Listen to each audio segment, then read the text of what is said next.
After walking around for half an hour and speaking to many people about the auction houses in this city, only one name came up repeatedly. This Azure Phoenix auction house seems very popular. Let's give it a look, said Yuan. Xiao Huan nodded and followed Yuan to the location of this Azure Phoenix auction house. According to the people Yuan spoke with, the Azure Phoenix auction house is one of the wealthiest and most influential auction houses within the Eastern continent. What's more, they're backed by the Azure Phoenix sect, one of the most powerful backgrounds in this world. We are really fortunate to have arrived in this city right on the day it opens, right, Xiao Hua? And Xiao Huan nodded her little head.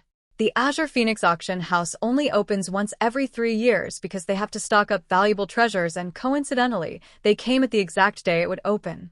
After walking around the spirit city that occupies miles of land for many minutes, Yuan and Xiao Hua have finally arrived at the Azure Phoenix auction house's entrance. Wow, this large place is the auction house. Yuan couldn't help but become amazed by the luxurious building before him that took up an entire street. Excuse me, is this the Azure Phoenix auction house? Yuan asked one of the people there just in case.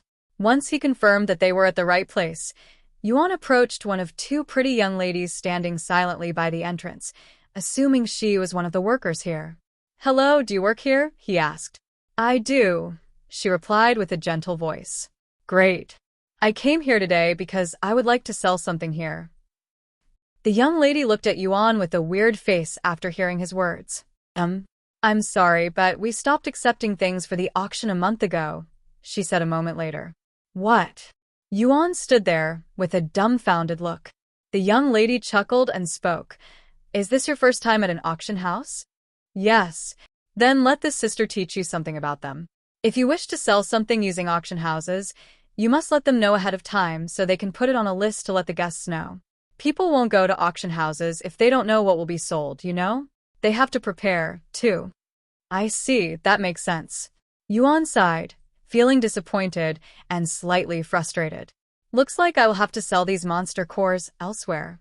Spirit Apprentice Realm Monster Cores. The young lady noticed the monster cores in Yuan's hands and shook her head inwardly. Even if Yuan was in time to sell his monster cores, the Azure Phoenix auction house wouldn't accept something so insignificant.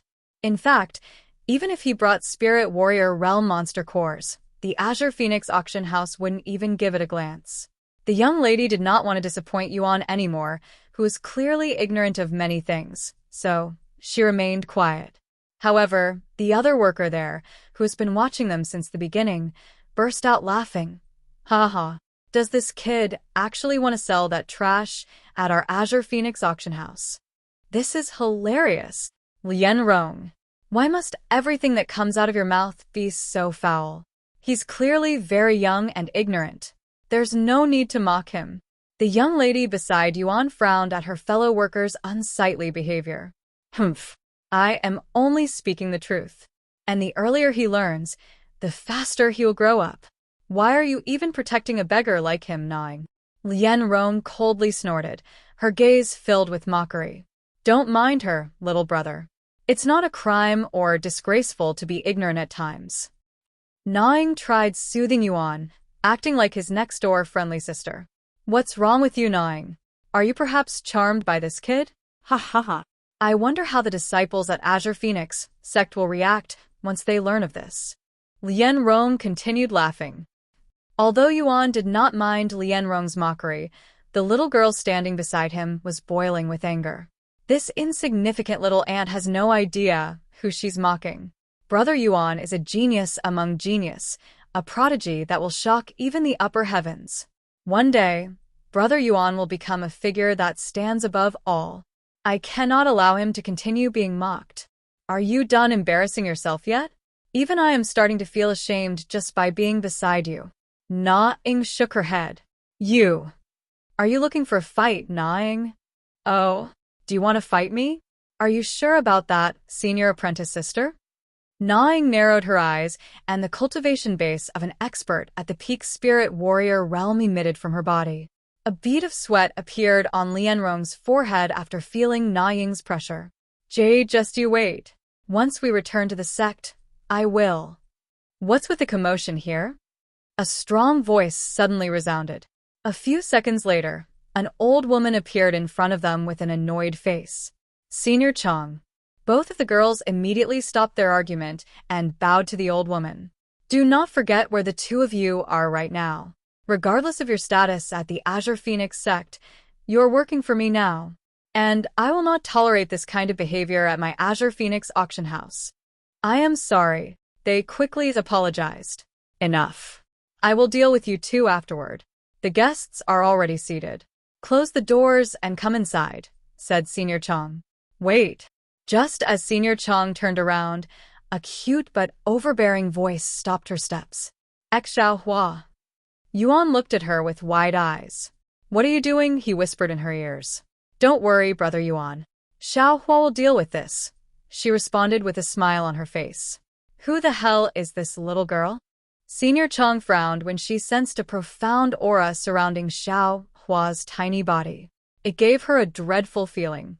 Are you the owner of this place? Xiao Hua suddenly asked. That's right. And who are you? Senior Chong responded.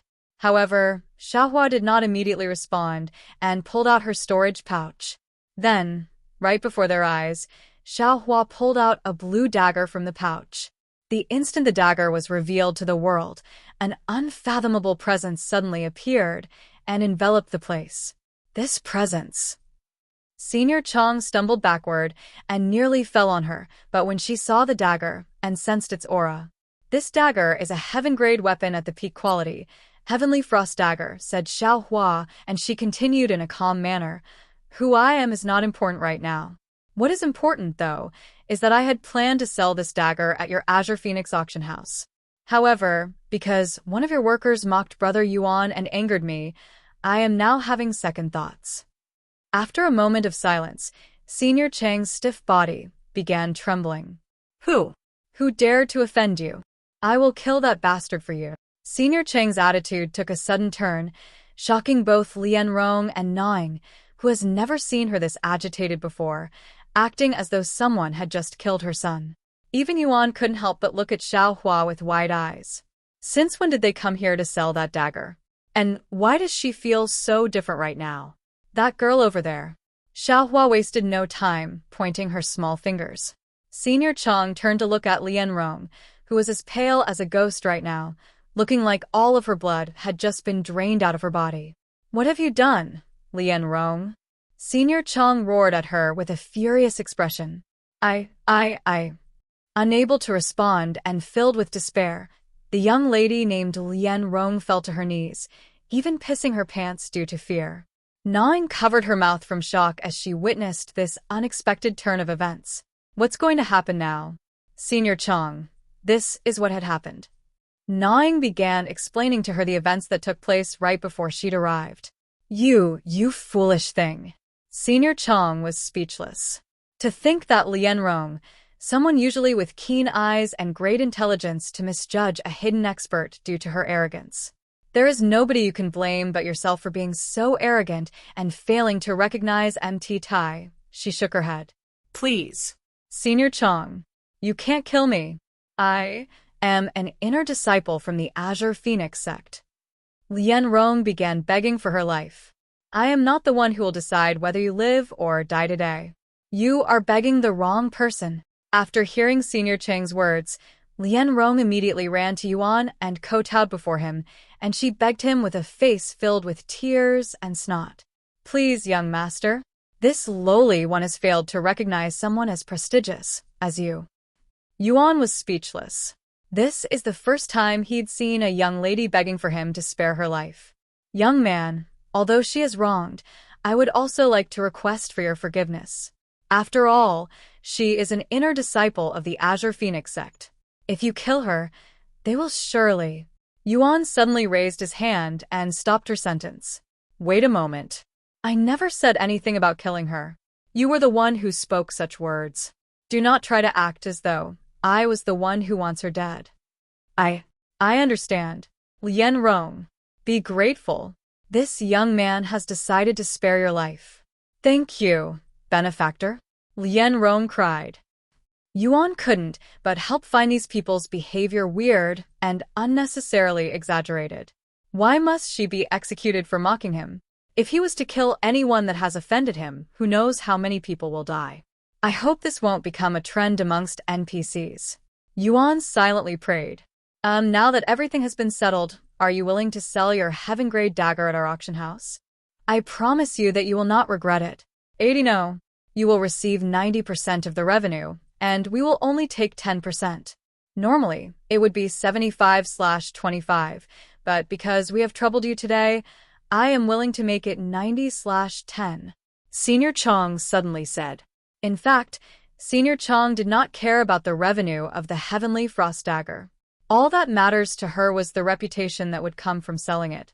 The last time a heaven-grade weapon was sold at the Azure Phoenix auction house was 100 years ago, and it was only a low-quality weapon at that time. As for a heaven-grade weapon at the peak quality, this would be the first one in their thousands of years of history. Once the world learns of this, the Azure Phoenix auction house will surely skyrocket in popularity, and they will receive much more attention and guests in the future. You are asking the wrong person. I am not the owner of that weapon, she is. Yuan pointed to Xiaohua, who was casually holding the dagger as though it was a normal weapon. I am willing to sell it, but only under one condition. Xiaohua said. You must also sell his monster cores at your place. Okay. I accept that condition. Senior Chong immediately accepted without even needing to think about it. Even if the Azure Phoenix auction house loses a bit of face or becomes a laughingstock for selling Spirit Apprentice level monster cores, the heaven-grade weapon will make up for it and more. Xiaohua. Yuan smiled warmly after realizing her intentions. To think that she'd be willing to sell such a precious item just for him, he couldn't thank her enough. Are you sure, Xiaohua? That's a precious item, right? You don't have to force yourself to sell it. I can sell the monster cores elsewhere. Yuan said to her. When Senior Chong heard Yuan's words, she felt the urge to beat him up and seal his mouth shut. It's only a heaven-grade weapon. Xiaohua has many more of them. And Brother Yuan does not use daggers, so it would only continue collecting dust. Xiaohua said, dumbfounding Yuan. How can one have so many rare items but no money at the same time? He wondered where she got all of these items from. A few moments later, Xiaohua handed the Heavenly Frost Dagger and the 4 Spirit Apprentice level monster cores from Yuan to Senior Chong. If you steal anything, I will destroy this place. Xiaohua gave Senior Chong a stern warning before following Naing, who was assigned to serve them, to one of the VIP rooms. After they left, Senior Chong sighed a breath of relief. Even though she's a little girl, her attitude and presence are beyond normal, almost like that of an immortal's. Not to mention that she actually dared to take out a peak-quality heaven-grade weapon out in the open. Even idiots would not dare steal from her. Senior Chong felt the chills just thinking about her. Just as Senior Chong began walking, she noticed that Lian Rong was sitting on the floor with a dazed face. Use this chance and change that arrogant attitude of yours. Even if you are an inner disciple of the powerful Azure Phoenix sect, there are countless people in this world that you shouldn't offend. Yes, Senior. Lian Rong nodded. Anyway, hurry up and return to work. I'm not paying you guys to stand around and be depressed all day, said Senior Chong before disappearing into the auction house. Meanwhile, Yuan and Xiaohua just stepped into the VIP room, where there were several other individuals. Kids. The people there turned their attention to Yuan and Xiaohua, seemingly curious about their identity. Who are these kids? I don't recognize them. I don't know them either. How could strangers enter this VIP room? They must have a shocking background that we are not aware of. I don't mean to brag, but I am familiar with every background that is capable of entering the VIP room, and even I don't know them. It seemed as though nobody in the VIP room recognized Yuan, but that was to be expected, as he does not belong to any background and arrived in this world only recently. Yuan, I did not expect to see you so soon again. Suddenly, a pretty young lady approached him. You are Xian Wuhan. Yuan also did not expect to see her here, especially when they were together not too long ago. If I knew that you were coming here, we could have come here together, she said. I did not plan on coming here at first. It's only a coincidence. Coincidence or not, we are together again. Come here and sit at my table. Yuan nodded and followed Xian Wuhan to her table, where the old man from before and two unfamiliar handsome young men sat. The young lady was right to enter this room. His background is not so simple after all. The old man was surprised to see Yuan in the VIP room. Who are they? One of the young men asked after seeing Xian Wuhan return with strangers. Friends I recently made, she said. The two handsome young men looked at Yuan with a pondering gaze. Which noble family are you from? I am Du Bai from the Du family, said the handsome young man on the left. I am Du Hai, his twin brother, said the one on the right. I am not from any family, Yuan casually responded as he sat down beside Xian Wuhan. What? They all looked at him with a surprised expression. Then you must be a disciple of a powerful sect. Which sect do you belong to? I am also not a part of any sect. I'm a rogue cultivator, he said. Once Yuan said those words, the entire room went silent, as everyone in the room was paying attention to him trying to figure out his identity. A rogue cultivator, you say? Ha ha, what a good joke. A few moments later, the entire room burst with laughter. There's no way some rogue cultivator would have the privilege to enter this VIP room. Ha ha ha. He must really want to keep his background hidden. Too bad, that only makes me more intrigued. It was Yuan's turn to be speechless.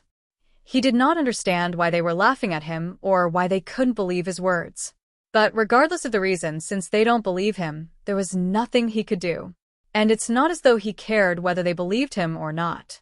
Just ignore them, Yuan, Xian Wuhan said to him. And just as she said those words, the lights in the room suddenly dimmed. The auction is finally starting, said Xian Wuhan as she pointed to the large stage that was right below their VIP room. Chapter 23. Beginning of the auction. Hello, esteemed guests. Welcome to the Azure Phoenix Auction House. I will be your main host today, Ching Ching.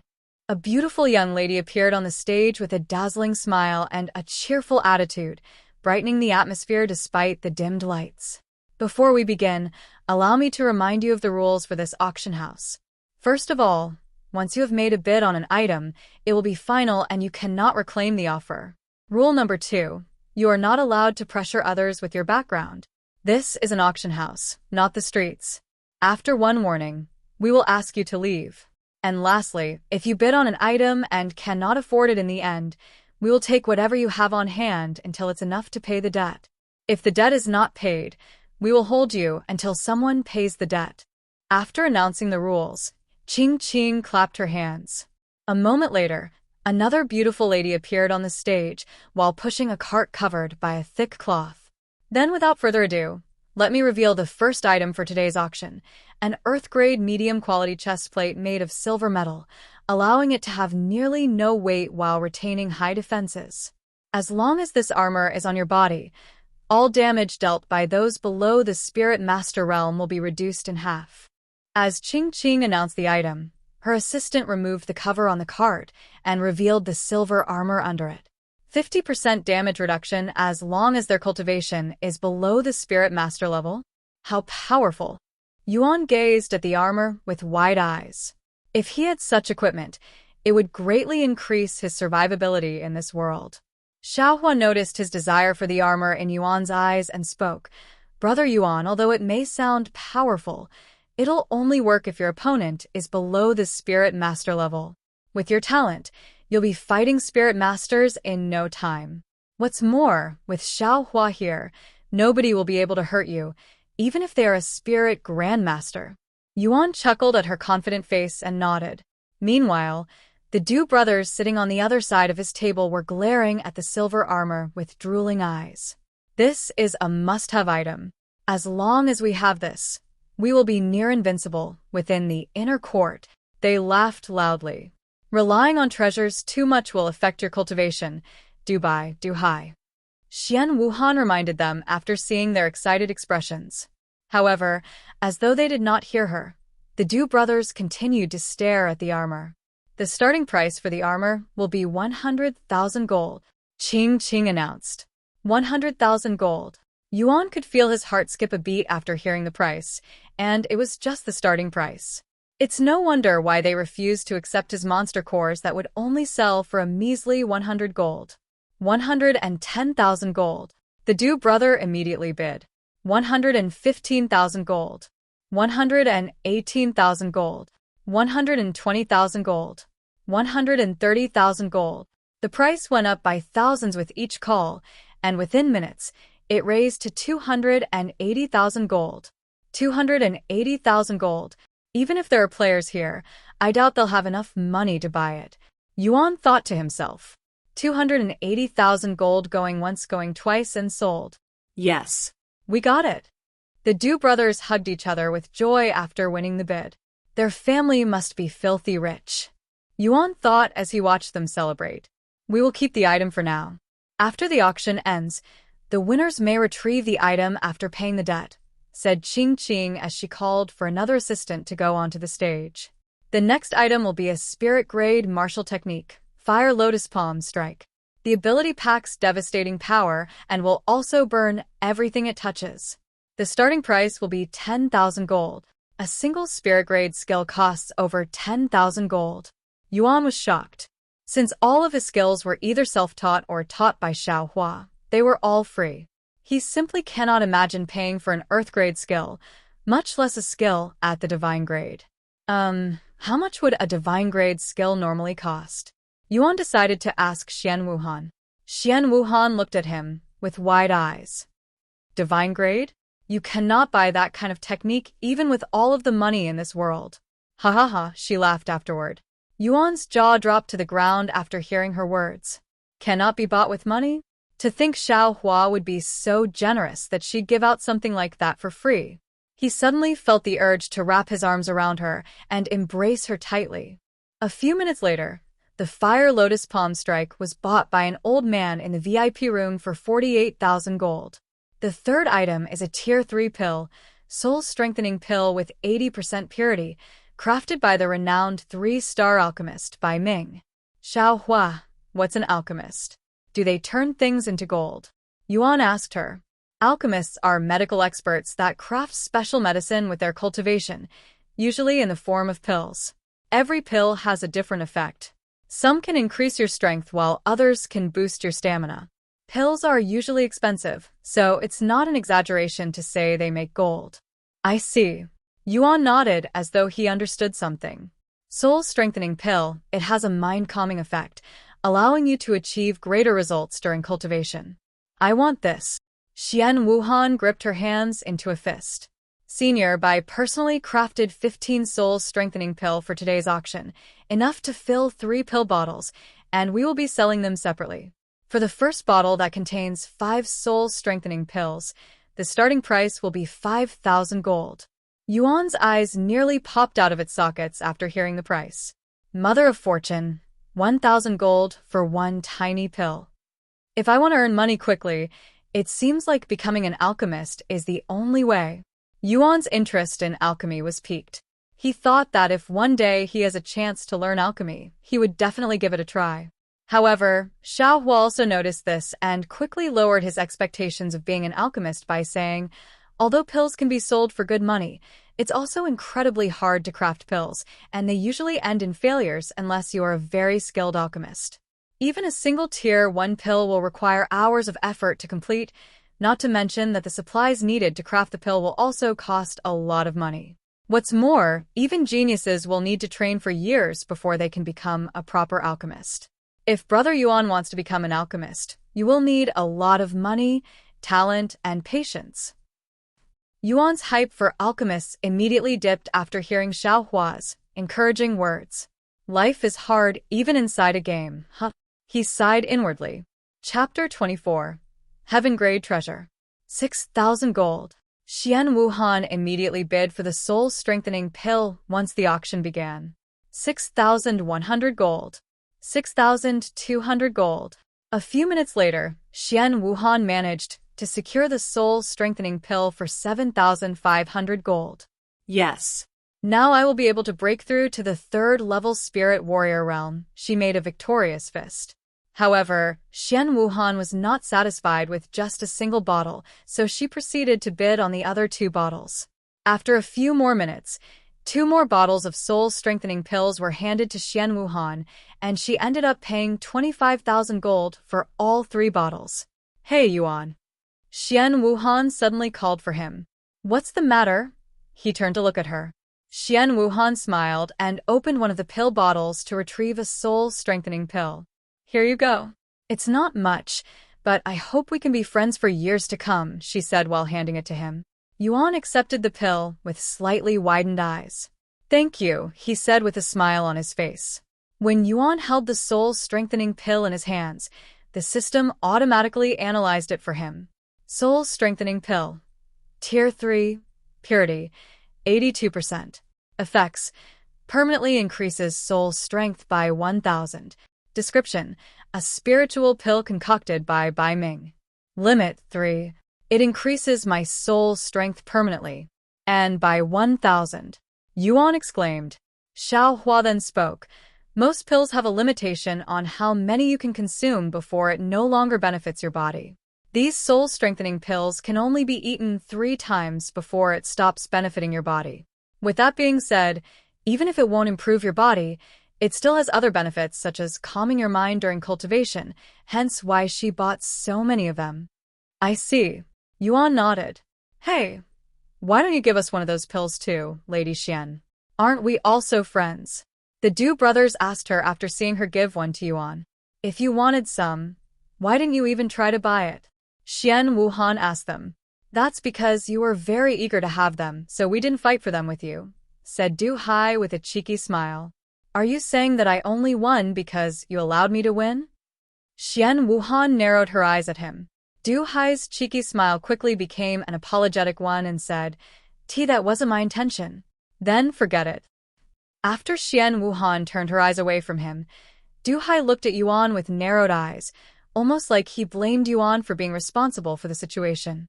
Sometime later, after 10 more items were auctioned, Yuan's monster cores finally made its appearance. For our next item, we have a few monster cores. Qing sounded less confident and somewhat embarrassed by her own words. Monster cores? Could it belong to a beast that was at the spirit master level? The people were slightly surprised by the appearance of monster cores, as they are rarely sold in auction houses. They are Spirit Apprentice level monster cores, said Qing with a weird tone. Spirit Apprentice monster cores? Did the auction house mess up? How could they sell such trash here? There must have been a mistake. I cannot imagine the Azure Phoenix auction house purposefully selling trash. The Azure Phoenix auction house does not make mistakes. Although I don't know the reason, these monster cores were approved by Senior Chong herself, said Qing, and she continued.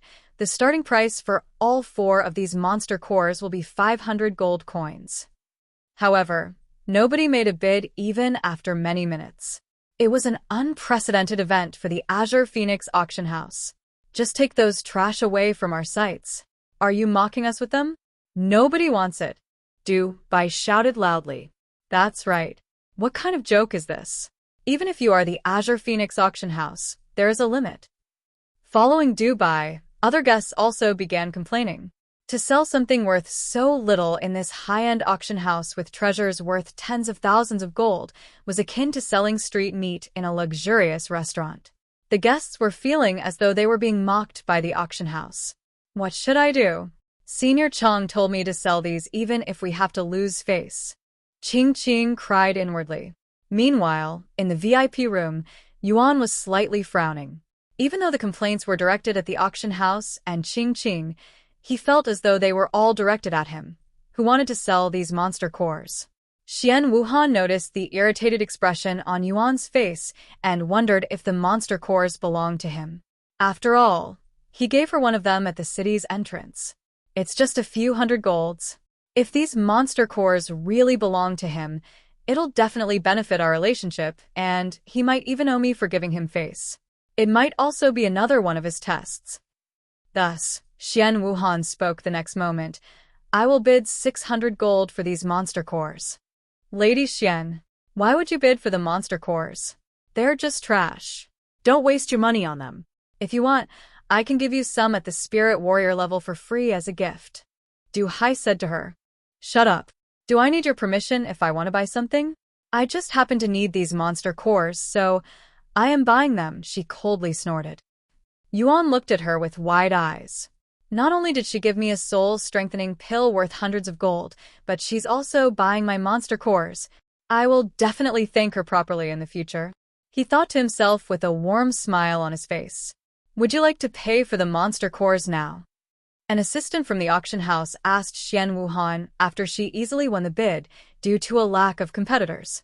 Xian Wuhan retrieved 600 gold and handed it to the assistant.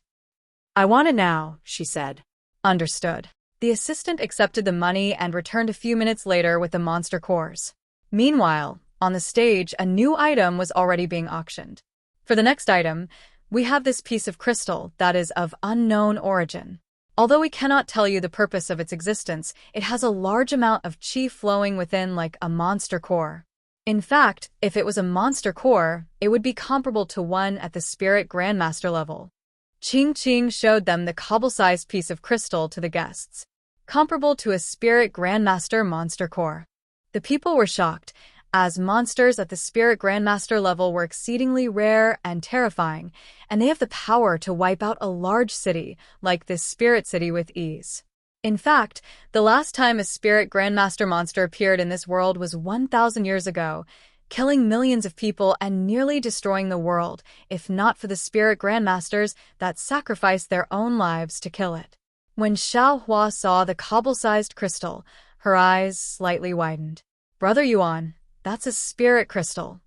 Xiao Hua's voice suddenly resounded in his head. Spirit crystal? Like the ancient spirit jade I have, he asked. No, it's not real spirit jade. Real spirit jade, even at the lowest quality, would have more chi.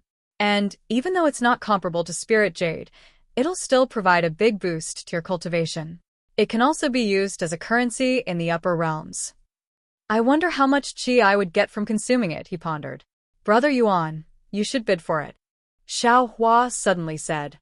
What? But I don't have any money. We may have no money now, but we will have plenty once we sell the Heavenly Frost Dagger. It'll be more than enough to buy something like this spirit crystal, and the people here seem to be unaware of its true value.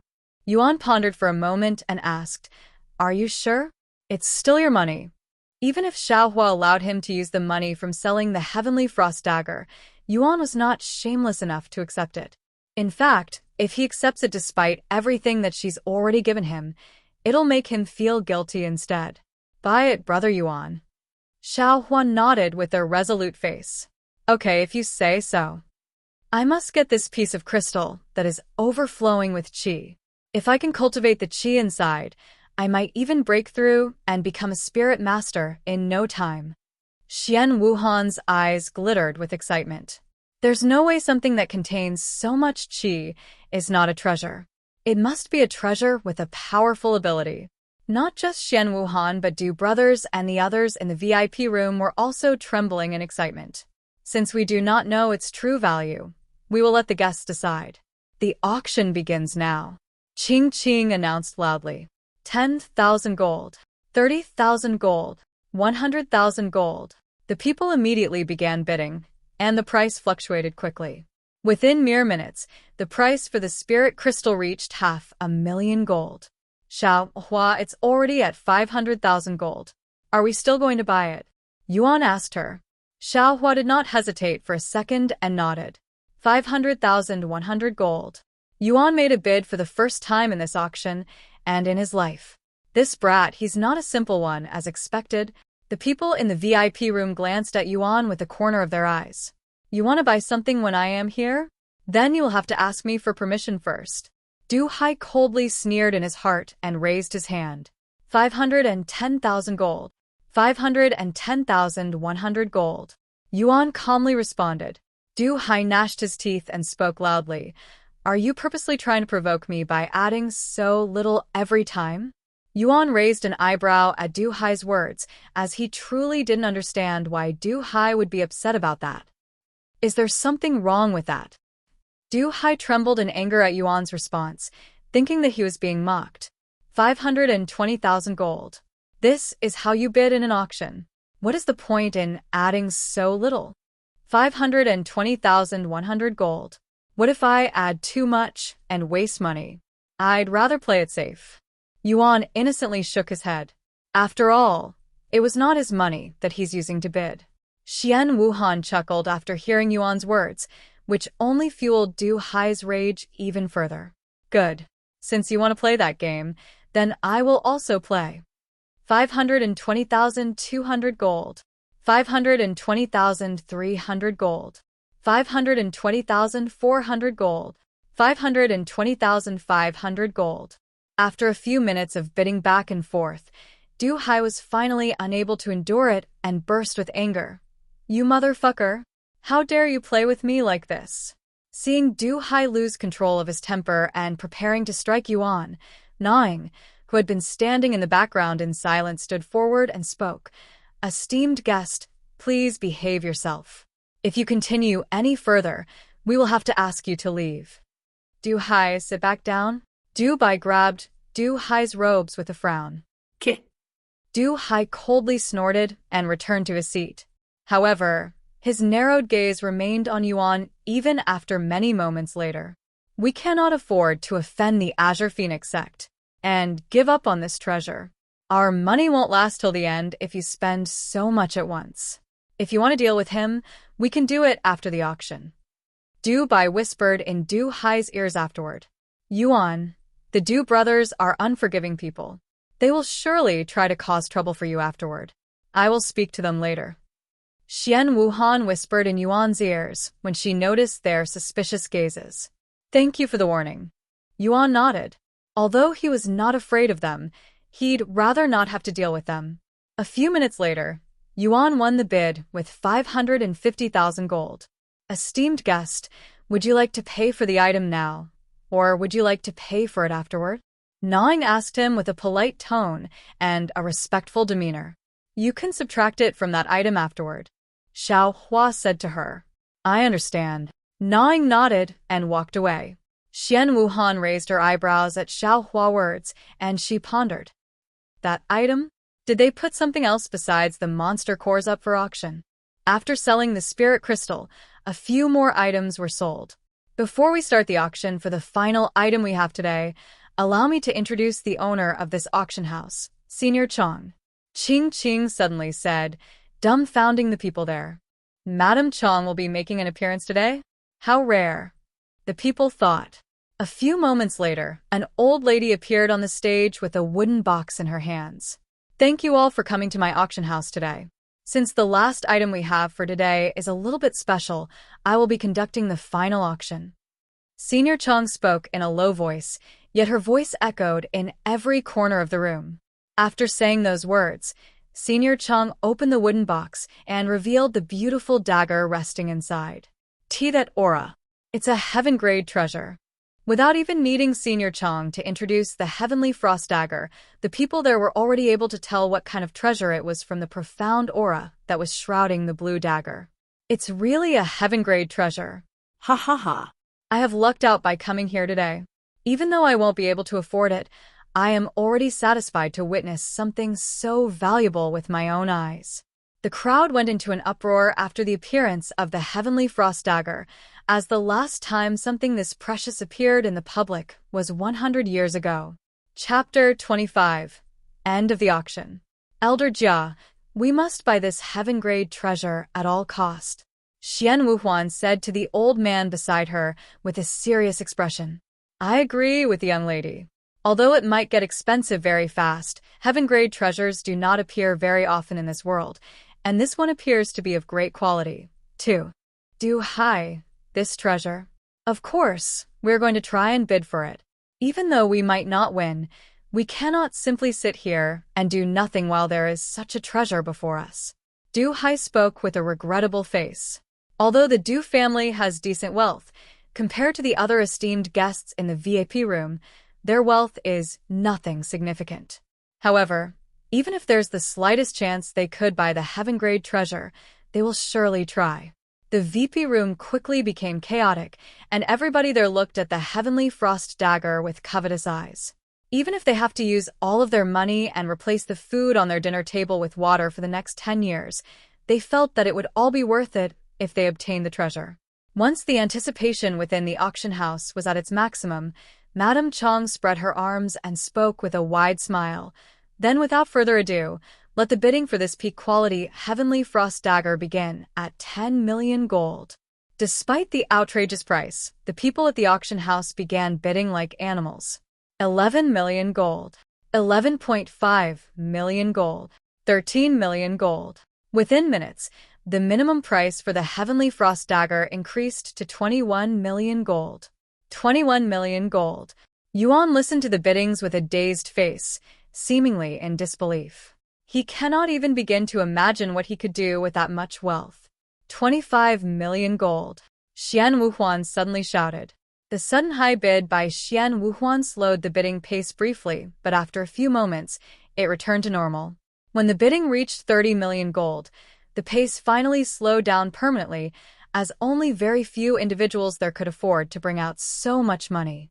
30.5 million. Of course, Xian Wuhan, whose family belonged to the business circle, was one of these rich individuals.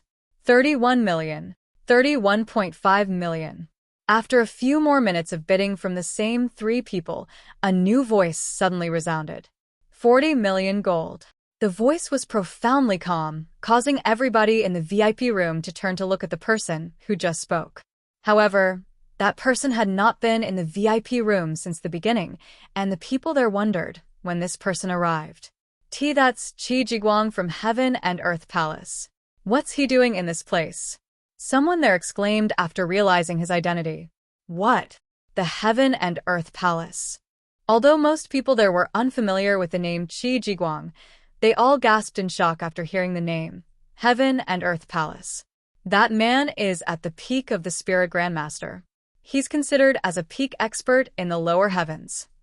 Xiao Hua mumbled to Yuan, who seemed to be dazed by the profound aura surrounding this Qi Jiguang. I wonder what it would be like to fight someone as powerful as him, Yuan said in a low voice. Xiao Hua looked at him with raised eyebrows. As expected of a battle junkie. In this entire room, you're probably the only one thinking such a thing, Brother Yuan. But at your current cultivation, you won't even last a second against a single finger from him. You'll die instantly. When Qi Jiguang noticed the two of them looking at him, he also looked back. Although there was nothing out of the ordinary about Yuan, he could sense an invisible yet formidable aura coming from Xiao Hua. That little girl. I cannot see her cultivation base, but she's without a doubt an expert like me. Qi Jiguang thought to himself. While her presence piqued his interest, he did not want to involve himself with another expert at his level without any good reason, as that might lead to unnecessary confrontation. Many moments have passed since Qi Jiguang bid 40 million gold for the Heavenly Frost dagger, without anyone else trying to outbid him. Damn it! Why did someone like him have to appear here today? Xian Wuhuan cried inwardly. While she had the ability to continue bidding, she did not want to fight against someone from the Heaven and Earth Palace and accidentally offend him, as that would be devastating for her family and its business. Since there doesn't seem to be any more bidders, the bid for this heaven-grade treasure shall come to an end. Congratulations to the esteemed guest for winning this exquisite treasure. Madame Chan clapped with smiles all over her face, as she just earned 4 million gold from this transaction alone. After the auction ended, Xian Wuhan said to Yuan, If you ever need anything, come find me at Spring City. You can show anyone the medallion I gave you, and they will lead you to me. I hope to see you again later, Yuan. The Du brothers glanced at Yuan with narrowed eyes for a moment before leaving the place. Sometime later, Ning approached them after the auction ended and said, Esteemed guests, please follow me to claim your sales. Yuan nodded and proceeded to follow her to a private room at the top of the auction house. Madame Chong will be here in a few moments with your earnings. Please relax in the meantime. Ning said to them as she poured them a cup of spiritual tea. You have gained the following effect from consuming Phoenix Blossom Tea. Increased Qi absorption rate by 10% for 12 hours. Soul strength plus 500 permanently. Yuan gained some stats after drinking the tea. Chapter 26. Wealth Leaderboards. What wonderful tea! Yuan mumbled after sipping the tea, feeling a little bit stronger after just a single sip. I'm glad you like this tea, esteemed guest. It's called the Phoenix Blossom Tea, a spiritual tea made by the Azure Phoenix sect. Usually, only elders within the sect are allowed to enjoy this tea, but Madame Chong specifically wanted you to try it. Gnawing said to him with a smile. A few minutes later, Madame Chong entered the room and bowed to them. Thank you for being patient with this one, esteemed guests. I have just finished organizing your sales. She then placed a ring made of jade and a small red pouch on the table before them and continued, I have already deducted the auction house's 10% share and your purchase worth 550,000 gold from the income, so there are 35 million gold, and your purchase in the spatial ring from the heaven-grade treasure and 540 gold in the storage pouch from the monster cores. And you can keep the spatial ring and the storage pouch as well. Although it's nothing significant when compared to the heaven-grade treasure, please consider it as a small gift from the Azure Phoenix sect. Spatial ring. Grade. Earth. Mental strength required. 5,000. Description. A mythical ring that contains its own space, allowing you to store things inside and retrieve them with a thought. Storage pouch. Grade. Spirit. Mental strength required. 500. Description. A pouch that contains its own space. Although there's not much room inside, you can fit a few watermelons inside. Yuan picked up the jade ring and the red pouch, and a notification appeared before him. Less than 35,450,560 gold has been received. You have unlocked the wealth leaderboards. Congratulations! You have reached first place in wealth leaderboards, becoming the wealthiest player in Cultivation Online. Congratulations! You have obtained the unique title Rich Young Master. Fame plus 100. When Yuan saw that he'd become the richest player in Cultivation Online, he didn't express any surprise. In fact, it would be more surprising if he wasn't in the first place. Xiaohua, here, take this. After receiving the spatial ring, he handed it to Xiaohua, who looked at him with a puzzled face. Why are you giving it to me, Brother Yuan? It's your money. However, Yuan shook his head and said, to begin with, it was your treasure that was sold, and I will feel bad for accepting this much money when it doesn't even belong to me. Xiaohua belongs to Brother Yuan. Everything in Xiaohua's possession is also Brother Yuan's possession, so it's not weird. I know, but it still doesn't feel right with me, getting so much wealth when I didn't do anything to deserve it. Keep it. But when we really need that money, we can use it. Yuan was adamant about not accepting the 35 million gold. He felt that it was too much money for him at his current level and that it would take away all of the fun in the game if he could buy whatever he wanted with such ease. In fact, he even feels slightly guilty for having an overpowered companion such as Xiaohua by his side. However, obtaining a massive amount of resources without working for it and earning these resources by himself are two entirely different matters. Furthermore, as someone who could only rely on others to help him survive for almost his entire life, he did not want to rely too much on Xiaohua, who resembled his real younger sister, hence why he refused the gold. Seeing the stubbornness in Yuan's eyes, Xiaohua ultimately nodded her head and accepted the spatial ring and all of the money inside. However, after taking the spatial ring, she transferred the money inside the spatial ring to her own storage pouch, before handing the spatial ring back to Yuan. Brother Yuan, I will take the money, but you should keep the spatial ring. It'll be very convenient for you, since you can carry many things with you without the burden of carrying its weight that way. Yuan nodded and accepted the spatial ring without much thought, completely oblivious to the fact that the spatial ring itself was valued at a few 100,000 golds. Meanwhile, outside of the Azure Phoenix Action House, a large notification was hanging above the clouds with countless eyes staring at it. Player Yuan has become the first player to unlock the wealth leaderboards by accumulating over 1 million gold. Somebody has already earned over 1 million gold. How is that even possible? Look. It's that alleged cheater, Yuan. Holy shit. If you convert that amount of gold into real-life money, that's over $10 million at the market's current rates.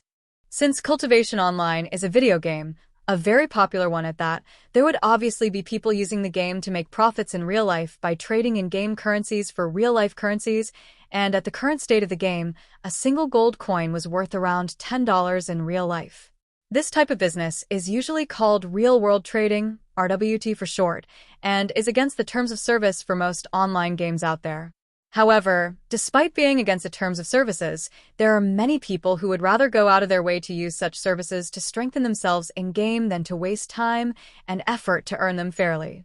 Furthermore, this type of business is not limited to only in-game gold, as people buy in-game treasures and resources with real money, too. With all that being said, RWT is not against Cultivation Online's terms of services, as such terms never existed in the first place, so there are already many players using their real-life money to buy Cultivation Online gold, and vice versa.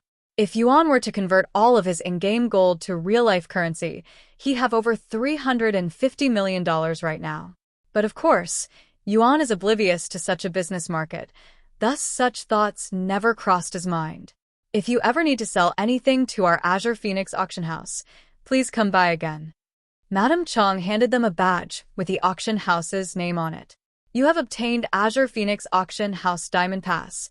As long as you have that pass, you can enter any auction house in this world that is owned by the Azure Phoenix sect. Thank you.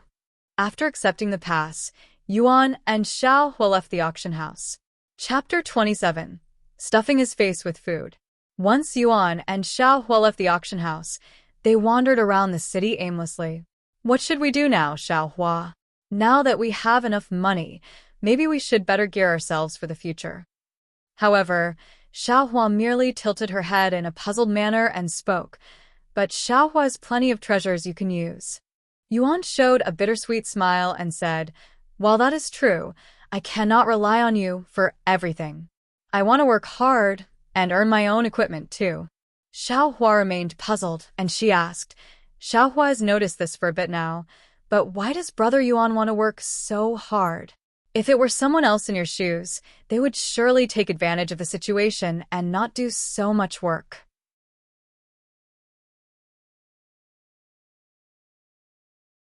Yuan chuckled after hearing her words and said, although it may not seem like it, I have lived the majority of my life as a cripple, where I cannot even use the bathroom without help from someone else. I hate the feeling of being so powerless and useless, and despite breathing, I never felt alive. But now that I can finally use my useless body again, I want to enjoy life to the fullest and experience what it means to be alive. Brother Yuan, you must have lived a difficult life. Past tense. Yuan laughed in a dispirited tone. Even though I may appear fine now, I am actually still living that pointless life. But Brother Yuan is no longer a cripple. He's even a cultivation genius. Although Xiao Hua does not know his situation, she could feel a sense of loneliness and desperation within his tone. That may be true in this world, but once I log out, I will return to being a cripple in that dark and still world. Anyway, let's leave this depressing topic behind and enjoy ourselves with our newfound wealth. Yuan said as he continued walking around the city. Meanwhile, Xiao Hua silently stared at him with a pondering gaze, seemingly in deep thoughts. Maybe there's something Xiao Hua can do to relieve Brother Yuan's pain, she thought to herself. Sometime later, they arrived at what appears to be an equipment shop. Welcome to the Dragon Armory, the middle-aged man behind the counter said to them after noticing their presence. We have all sorts of spirit-grade weapons and armor. If you're looking for something specific, just let me know. I will, Yuan said as he began looking around. Bone sword. Grade. Spirit. Quality. Medium. Physical strength required. 300. Mental strength required. 600. Sharpness. 300. Description. A sword made from the bones of a spiritual skeleton. Price. 30,000 gold. Fiery lizard scale armor. Grade. Spirit. Quality. High. Physical strength required. 500. Mental strength required. 250. Physical defense. 5,000. Description. Crafted with highly durable scales from a fiery lizard. Price. 80,000 gold. Good lord, the equipment here is so expensive. Yuan's eyes widened when he saw the price for these spirit-grade weapons. It made the 540 gold he'd earned completely insignificant. It's expensive, right? Xiao Hua could read his expression and said with a smile, unless you are from a noble family, or have the backing of a powerful sect, nobody would come to these places to look for equipment. Why didn't you tell me before we walked in here? Now I feel like a beggar walking into a jewelry store. Yuan sighed. Let's leave and get something to eat instead. When the middle-aged man saw that they were leaving after looking at just 2 items, he sucked his teeth in disdain. Che. To think I'd wasted my breath greeting these poor bastards. Hearing such words, Yuan stopped walking and turned around to look at the middle-aged man with a frown. What? Are you going to hit me for speaking the truth? The middle-aged man remained nonchalant and even continued to insult him. This store is owned by the Earth Dragon sect. Hit me if you dare. Yuan's eyebrows twitched at the irritating tone coming from the middle-aged man, but he had nothing to say, as he was truly poor. Furthermore, he didn't want to cause unnecessary trouble inside a shop owned by an NPC, because who knows what the NPC might do.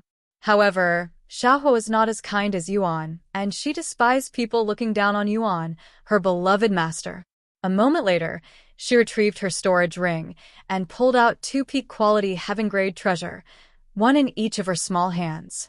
When the middle-aged man realized that she was holding 2 heaven-grade weapons and was even treating them as though they are mere toys, his eyes rolled back from shock, and he collapsed the next moment.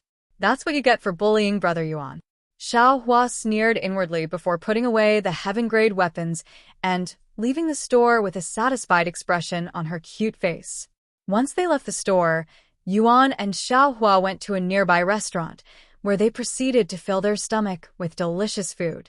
Oh my god, this food is crazy delicious. I can't believe how real it tastes inside a game. As though he turned into a starving beast, Yuan stuffed food into his mouth and down his throat, and both of his hands were occupied with food at all times. Meanwhile, Xiaohua watched him eat like an animal, with her jaw hanging. This is the first time she has seen anyone eating so frantically. It was almost as though he'd never eaten anything before today. The food isn't going anywhere, Brother Yuan. If you don't eat slowly, you might choke to death, she said to him. I can't help it. My hands are moving by themselves. After all, I have eaten nothing but soup for the last few years. Yuan said in a stuffed voice as he continued to mercilessly shove food into his mouth with tears flowing down his fat cheeks.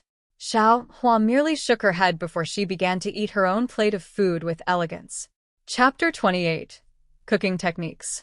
After spending nearly 3 hours stuffing his face with food in the restaurant, Yuan was finally satisfied with his stomach, which was fully bloated at this moment, making him appear fatter than normal.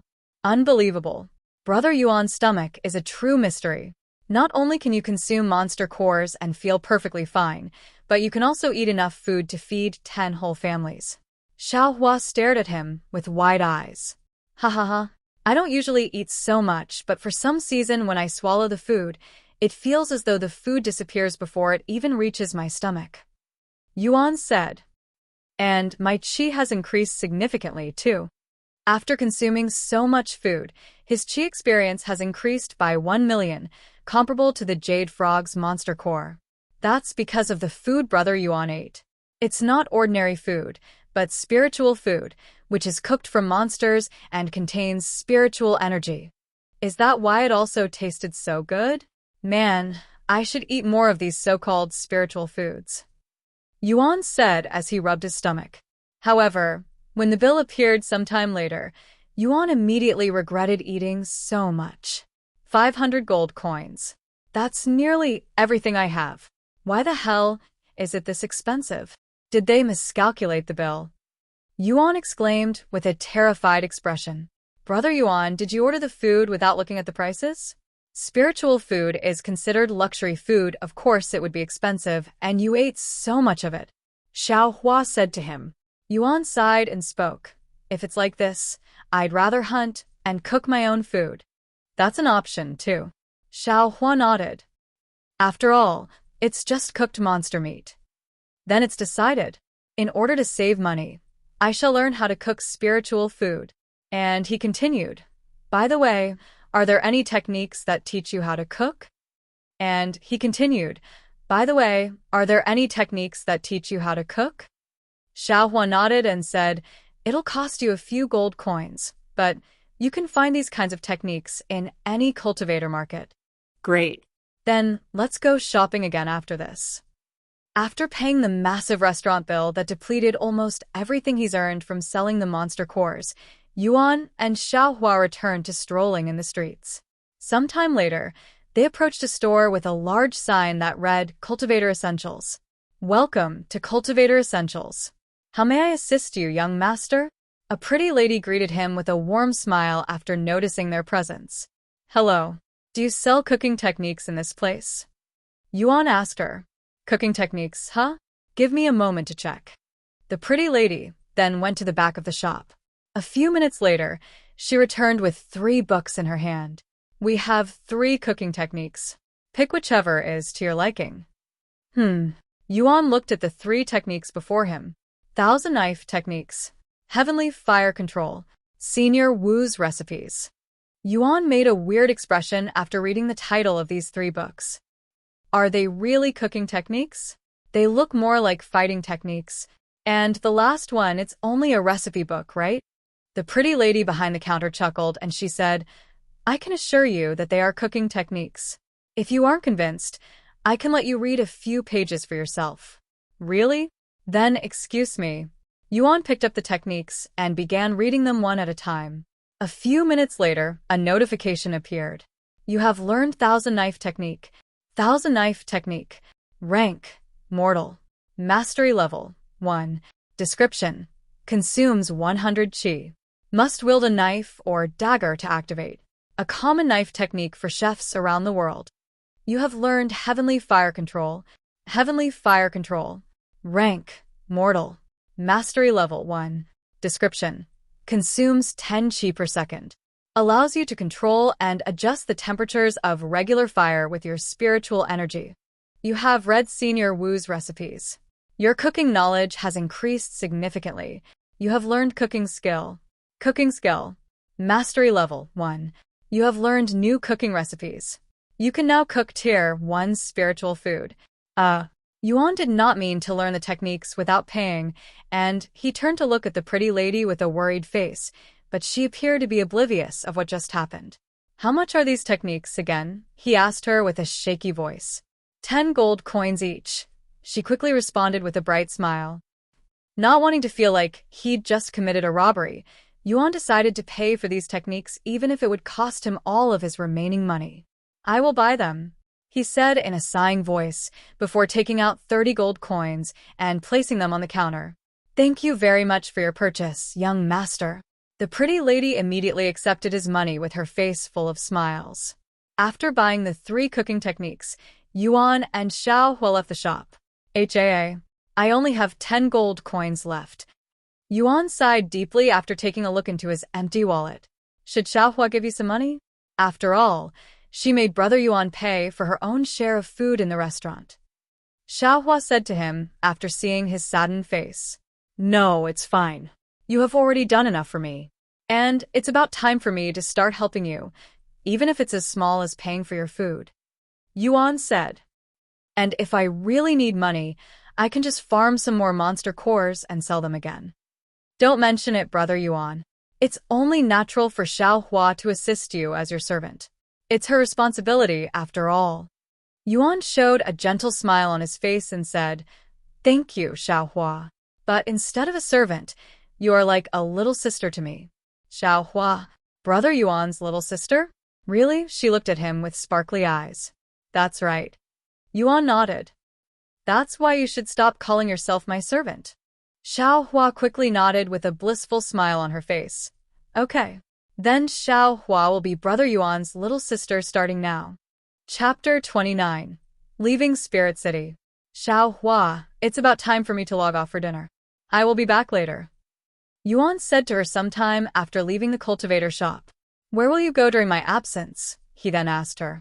Xiaohua pointed to the necklace around his neck, and she said, You can call Xiaohua using the necklace whenever you are back. After saying those words, Xiaohua's body began glowing, before being absorbed into the necklace. What a profound necklace! Yuan mumbled to himself before logging off. After logging off the game, Yuan patiently waited for Uro to bring him dinner, and he felt as though time had stopped. Unlike the colorful world in the game, the real world was pitch black, almost like he was living in the void, and his body felt non-existent. If only I could live inside Cultivation Online forever. Yuan sighed inwardly. After familiarizing himself with the world inside the game, his perception of the real world became even worse, and it felt even more lonely than usual. Inside the game, whether it be the pedestrians or just the noises nature made, it was always lively. However, whenever he returned to his own room, the only thing he could hear was the sound of his own heart beating and very rarely subtle noises from outside his room, a world he hasn't stepped foot in for many years. After waiting around for a few minutes that felt like hours, he could finally hear footsteps approaching his bed. However, he could immediately tell that it was not Uro, as these footsteps were too heavy to be Uro's, so it was someone else in his room. "Who's there?" Yuan asked in a hoarse voice. "Young master, the young lady is currently busy with the masters, so I will be taking care of you for today." A voice belonging to a middle-aged woman responded. "For today's dinner, we have beef soup with."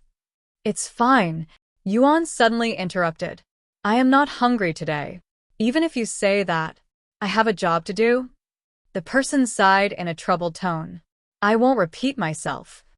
Silence filled the room, and a moment later, the middle-aged woman spoke.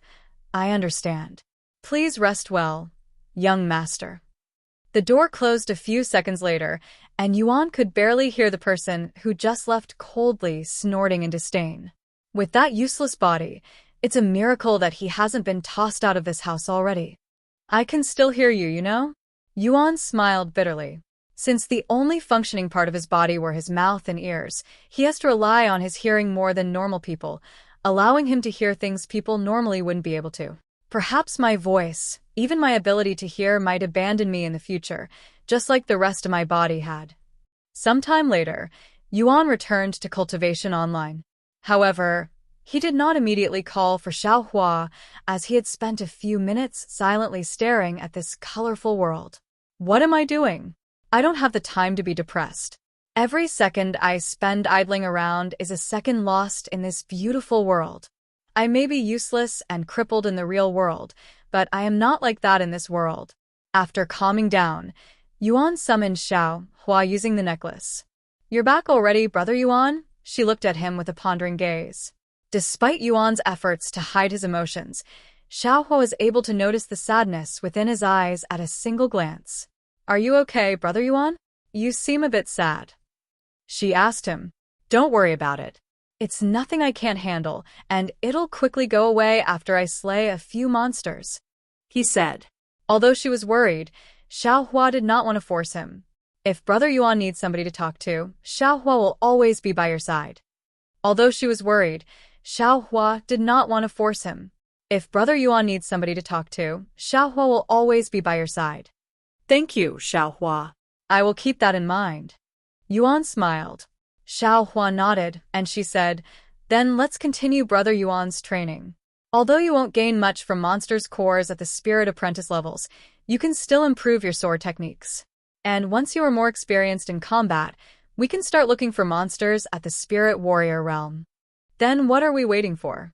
Let's start training." Yuan and Xiaohua began making their way out of the city. Sometime later, once they were a few miles away from the city, Xiaohua spoke in a low voice. "Brother Yuan, we are being followed. Could it be the Du brothers from the auction house? Xian Wuhan did warn me that those two might be up to something before we separated." Xiaohua nodded and said, "Yes, but I can sense another person with them. He's a cultivator at the peak of the Spirit Master realm." "Spirit Master? That's one realm above me." Yuan showed a worried expression, completely forgetting about the Spirit King walking beside him. "Don't worry, brother Yuan. If they try to do anything funny, Xiaohua will take care of them. Let's just continue acting like we are unaware of their presence." Yuan nodded, and the two of them delved deeper into the wilderness. After walking for a few more miles, a familiar-sounding voice resounded. "Stop right there, you little bastard. Yuan and Xiaohua stopped walking and turned around, and standing a few meters behind them were the Du brothers and a tall middle-aged man with a bulky frame. Following me all the way out here. What do you want from me? I doubt it's anything good, though. Yuan asked them with a frown on his face.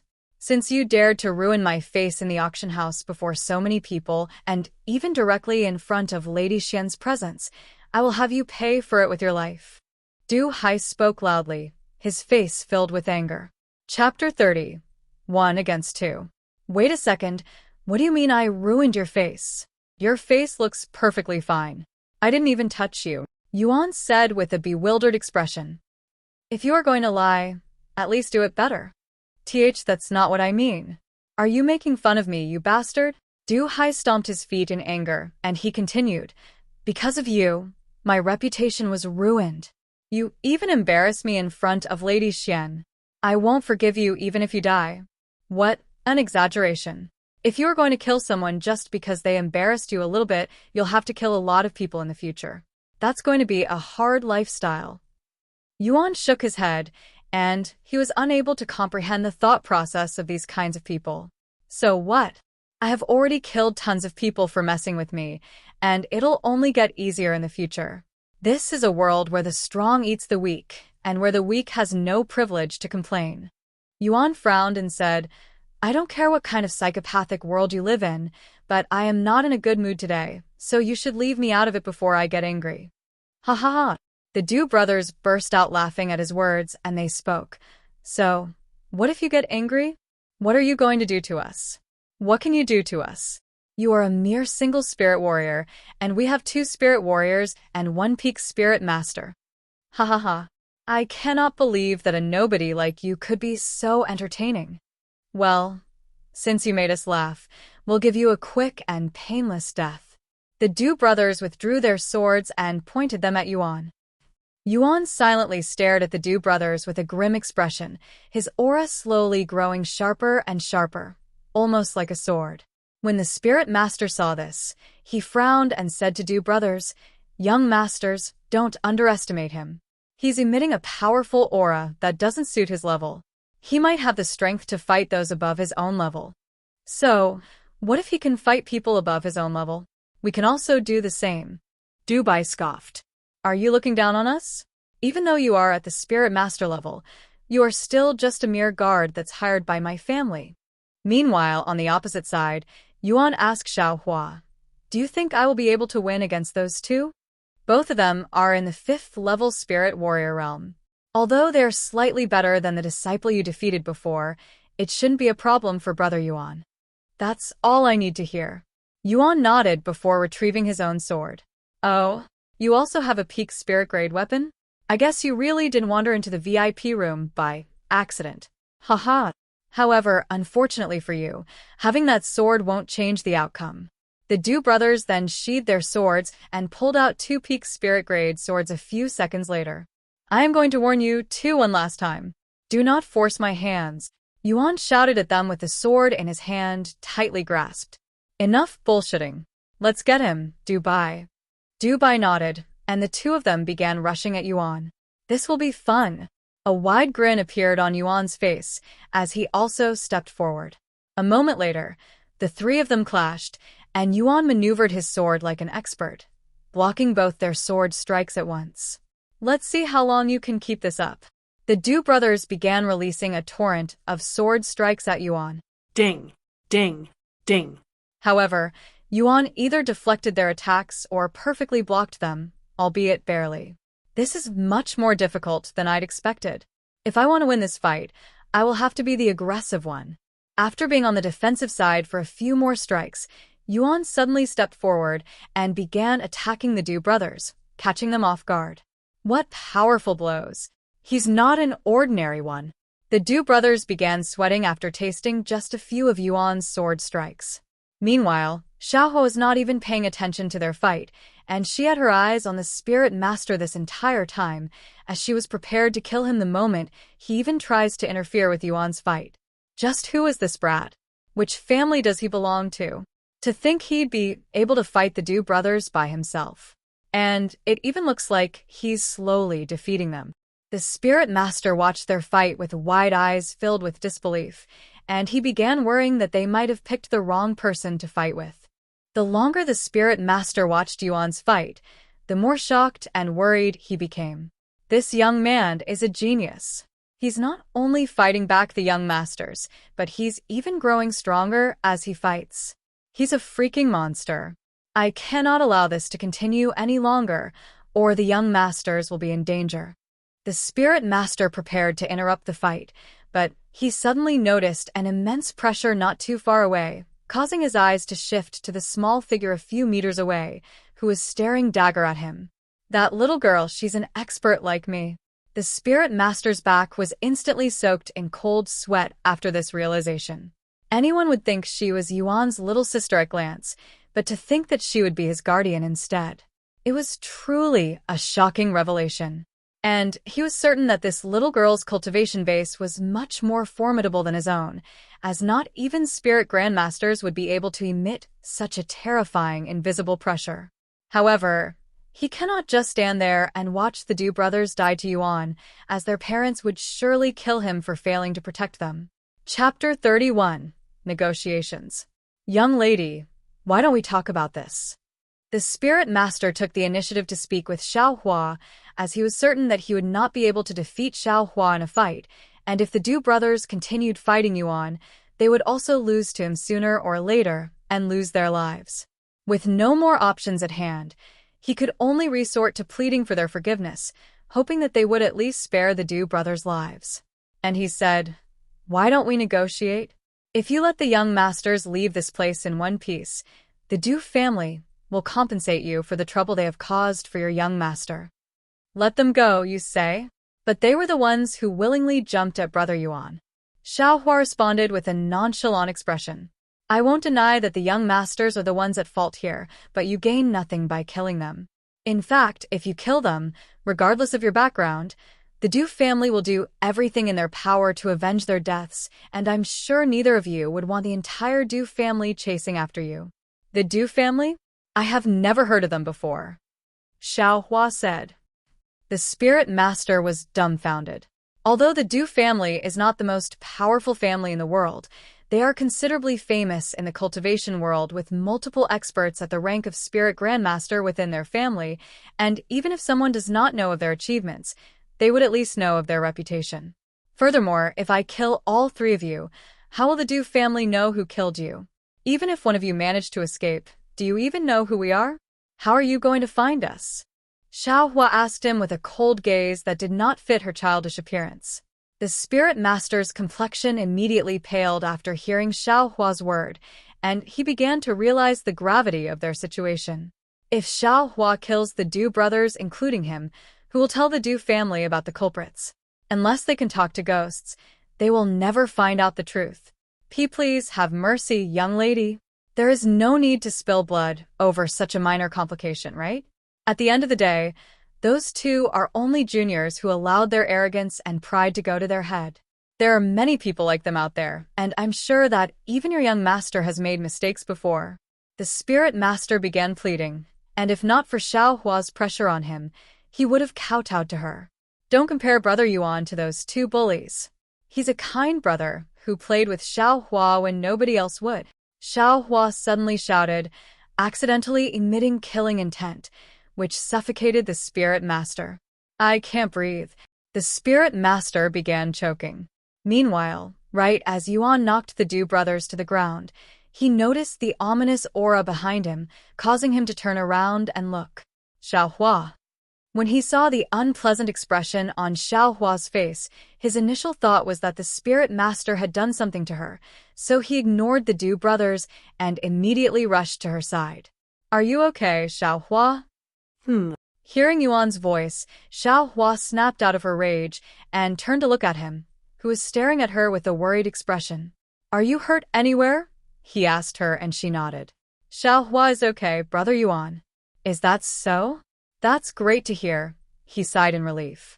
After knowing that Xiaohua was safe, Yuan finally noticed the spirit master that was laying on the ground, who was heavily panting, almost as he'd just ran a marathon. What happened to him? He mumbled to Xiaohua. Xiaohua doesn't know. She casually shrugged. After catching his breath, the spirit master spoke. Please, I beg you don't kill us. That is not for me to decide, Xiao Hua said, and then she turned to look at Yuan, who appeared to be dumbfounded. What is he talking about? Why would I kill them? Yuan asked. You're not going to kill us. The spirit master looked at him with wide eyes filled with shock. While I am angry about everything today, I am not like some people who would kill another just because they were offended. But if you dare to bother me or anyone else again, I won't hesitate to kill you next time. Yuan said to him. Thank you, young master. Thank you for having mercy. I will immediately leave with those two, and we will never appear before you again. The spirit master kowtowed to him with tears in his eyes. Wait a second. Who said you can leave so fast? Yuan suddenly said. Huh. The spirit master looked at him with wide eyes. I have unexpectedly used up most of my energy after fighting with those two, and I'd spend 500 gold coins filling up my stomach not long ago. Now I feel like I wasted my money. How are you going to compensate me for this tragedy? Yuan said to him with a frown. Not just the spirit master, but even Xiao Hua was staring at him with wide eyes filled with shock. Oh, of course. Although this isn't much, because the young masters had already used most of it, I will give you all of it. The spirit master quickly retrieved his money pouch and offered it to Yuan as though he was giving an offering to a god. I never thought a day where I would become a victim of extortion would come, and it's even to a mere spirit warrior junior. He cried inwardly, feeling his pride as a spirit master shattering into 1,000 pieces. Yuan cleared his throat and accepted the money pouch without a hint of shame on his face, and he spoke afterward. Thank you for the donation. Donation, my ass. The spirit master retorted inwardly, but he didn't dare to complain out loud, as he feared that Yuan might change his mind and kill all of them. You may leave now. After receiving Yuan's permission, the spirit master immediately went to grab the Du brothers and quickly left the scene. Wait a minute. Where are you taking us? We haven't lost to him yet. Let me fight him. I won't be able to sleep tonight if I don't beat him up. The Du brothers struggled to escape the spirit master's grasp, but being an entire realm below him, they were effortlessly taken away by him, disappearing a few moments later. Chapter 32. Sword Aura. After the spirit master and the Du brothers are long gone, Xiao Hua spoke. Brother Yuan, why did you let them leave? Knowing their personalities, the Du brothers definitely won't forgive you for what happened today, and they will surely come back even stronger for revenge one day. Xiao Hua is aware of Brother Yuan's kind personality, and Brother Yuan only very recently became a cultivator, so killing people might still be difficult for you. But there are people in this world that are better off dead. Because even if they no longer pose any threat to you, they will surely be a threat to someone else. The cultivation world is a place where if you do not consume your enemies, they will eventually consume you instead. So you must become the one who consumes others, not the other way around. Hearing Xiao Hua's lecture, Yuan sighed. I know that I may be naive, perhaps even a fool in your eyes, and that these people are only NPCs within a game, but I do not wish to kill another human being unless absolutely necessary, as I am afraid that it might affect my mind negatively, since there has already been a few times where I forgot that I am actually inside a video game, treating this world as though it's the real world.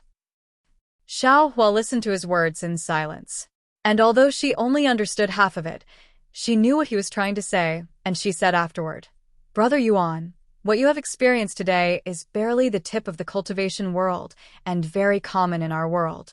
There will be many more people like the Du brothers out there, and there will even be people with far worse personalities. You will also encounter similar situations in the future, sometimes more than once in a single day. And unless you are strong enough to handle any situation that comes your way, you will always be bullied by the strong and powerful ones. A bitter smile appeared on Yuan's face. I guess living life as a cultivator isn't as easy as I initially thought. I just hope that I won't become someone without morals or someone who is apathetic to other people's life like the Du brothers. Don't worry, Brother Yuan. If you ever walk astray in your cultivation path or feel like you are becoming a different person, Xiao Hua will be there to help you return back to normal. Thank you, Xiao Hua. I will also try my best to familiarize myself with this new world and lifestyle as a cultivator without being a burden for you. People will always change, but it's how they change that truly matters. As long as Brother Yuan remains the kind brother that he is right now, it will be fine even if you change a little. Xiao Hua said to him, "Haha, you are really like my little sister, who is actually more mature and intelligent than she appears." Yuan chuckled, feeling as though he could see Ro in Xiao Hua's shadow. "Anyway, how's Brother Yuan feeling? Were you injured during your fight with the Du brothers?" Xiao Hua asked him sometime later. "Besides having a few superficial scratches and feeling a little bit hungry again, I'm perfectly fine," he said with an energetic expression. Xiao Hua nodded and continued to speak. Brother Yuan's experience and insight have increased significantly from the fight. If we continue at this rate, Brother Yuan should be prepared to fight monsters at the Spirit Warrior level in no time. Then what are we waiting for? Let's continue training, Yuan said with enthusiasm. Brother Yuan really likes to fight, huh? Xiao Hua said with a smile. Of course, since I feel like I am actually alive when I fight. I also enjoy moving my body, swinging a sword around, and the thrill that comes from fighting. Yuan nodded. The two of them began walking deeper into the wilderness shortly later, and Yuan would continue sharpening his sword skills, while Xiao Hua assisted by locating all of the monsters for him. After many hours of training with the sword, a notification appeared before Yuan. Your mastery with the sword has improved significantly. Your understanding of swords has reached a new level. You have met the criteria to learn Sword Aura. Sword Aura? Yuan raised his eyebrows at this new term. Xiao Hua, what's Sword Aura? He decided to ask the only expert available. Sword Aura? Has Brother Yuan's swordsmanship reached the level where he can already learn Sword Aura? Xiao Hua looked at him with a shocked face. I don't even know what that is. But after listening to your tone, I'm guessing it's something impressive? Of course, it's something impressive. Only true swordsmen can learn Sword Aura. And it's not something one can learn just by training with a sword, as you can train with a sword for your entire life and not understand Sword Aura, while some people can do it within a few years of training. People with Sword Aura are also called sword masters. However, Brother Yuan has only trained with the sword for only a few days. If people learn of your talent, there will be countless sword masters who will beg you to become their disciple. Xiao Hua said to him with excitement.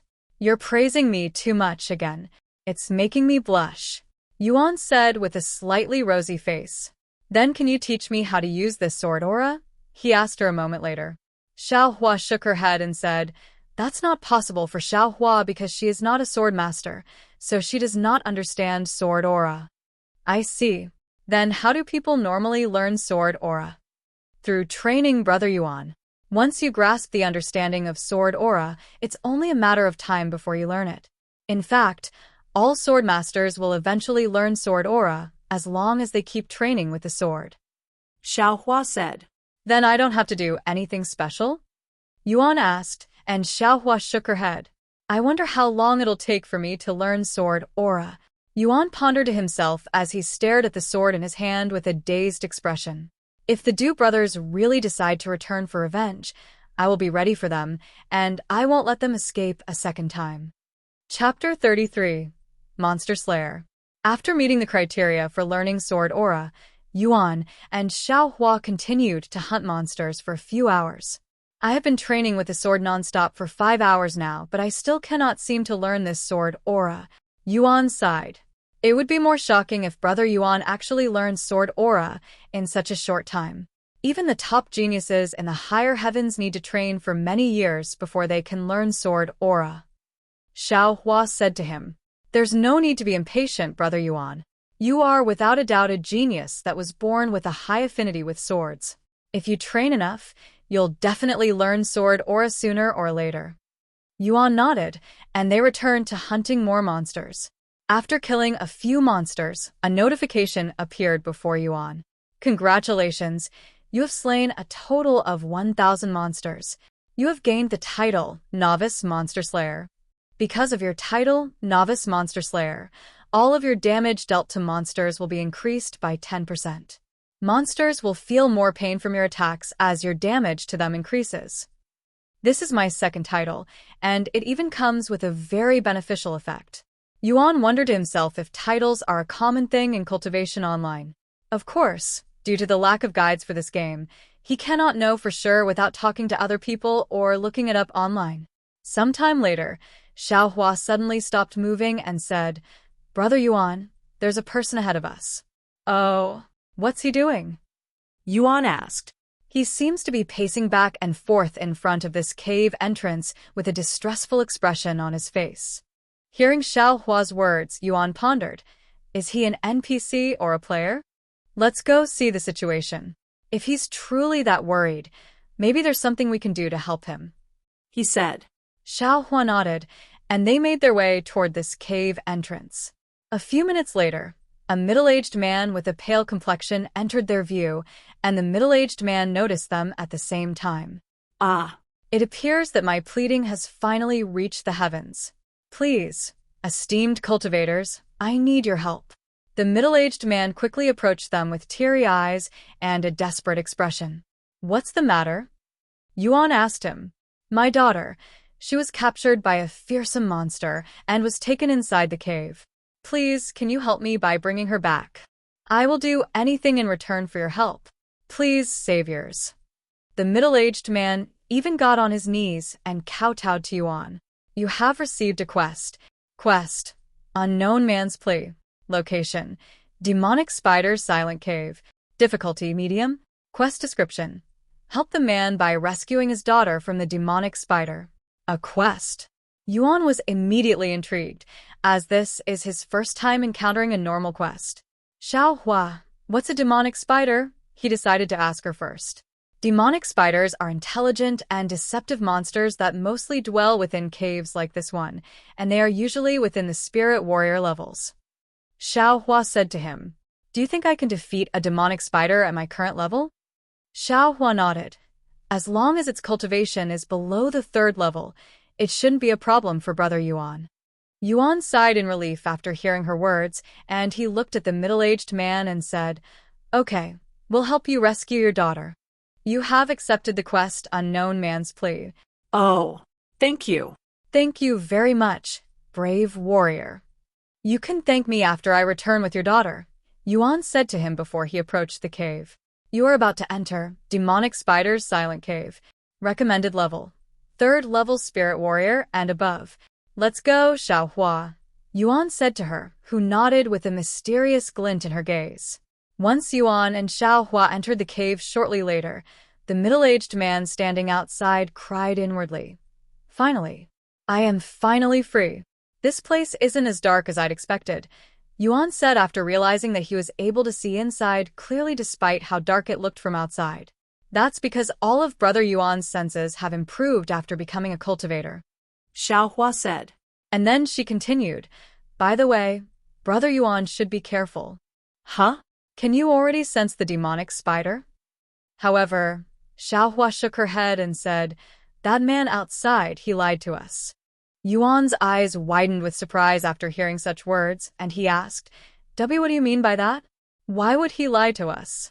And how can you tell?" Because Xiaohua has already searched this entire cave with her spiritual sense, and she was unable to sense the man's daughter inside this place. However, there is a demonic spider in here. But the despair in his eyes seemed so real, and so was his tears. What if the demonic spider has already eaten his daughter? Yuan asked, still feeling slightly doubtful. That's not possible, because Xiaohua would have been able to sense her blood. Perhaps the man outside is working for the demonic spider by luring people into this place for it. After all, demonic spiders are very crafty and intelligent beings. It's not uncommon for them to use humans to bait other humans into their dwelling. No way. Yuan stopped moving and stood there with a dazed expression on his face. He didn't doubt the man even for a second because of a quest. If the man had really tricked them, why would a quest appear, even asking him to save his daughter? It made no sense at all. Then should we turn around and leave this place? Yuan asked her. We could do that, but doesn't Brother Yuan want to fight a monster at the Spirit Warrior level? This could be a good opportunity for Brother Yuan. At least Xiaohua thinks so. You think so? Yuan showed a bitter smile on his face. Should he continue on with this quest that might be a trap, or should he just turn around and call it quits? Creators. Chapter 34. Demonic Spider. After standing there with a pondering face for some time, Yuan finally said, "Okay, let's do this. Even if that man may have lured us into this trap, if I leave now, who knows how many more people will fall victim to this scheme if I leave it alone." Tell me more about the demonic spider, Xiaohua. Does it have any fatal weaknesses? Xiaohua nodded and said, demonic spiders are renowned for their powerful poison, which can easily kill someone below the spirit warrior level within mere seconds, and their sharp claws that can cut large boulders as though it's paper. However, as long as you avoid these two deadly attacks, the demonic spider is no different than just an oversized spider. You make it sound like it's an easy task to dodge those attacks. Yuan looked at her with raised eyebrows. Although the demonic spider has powerful attacks, it lacks the speed to take advantage of its raw power. So, as long as Brother Yuan pays attention, you shouldn't have any problems dodging its attacks. I hope so, Yuan sighed. The two of them began walking deeper into the cave until they encountered what appeared to be an entrance to another area in the cave. This is definitely the boss room. Yuan mumbled to himself after seeing the suspicious entrance that oozed with an obnoxious feeling. The demonic spider is right beyond that point, Brother Yuan, and it appears to be at the 4th level spirit warrior realm. Xiaohua said to him after scouting for him using her spiritual sense. 4th level. That's 1 level higher than your recommended level. Yuan said. Brother Yuan is a genius, so it will be fine. Xiaohua raised her thumb at him. I have a feeling that you are overestimating me. Don't worry, Brother Yuan. If you are in trouble, Xiaohua will come to your rescue, so you can fight to your heart's content. I guess so. What's the worst that can happen? I die and restart my cultivation? Well, here goes nothing. After taking a moment to prepare himself mentally, Yuan began walking towards the boss room with a sword in his hand. After entering the boss room, Yuan could see a spacious area with webs and bones littering the ground, but there was no sight of the demonic spider. Where's the demonic spider? He asked after looking left and right without seeing the monster. It's above you, Brother Yuan. Xiaohua said to him. Why didn't you tell me that before I entered this room? Yuan immediately looked up at the ceiling, where a 5-meter-tall monster with a half-human and half-body spider was hanging on the webs that covered the entire cave ceiling.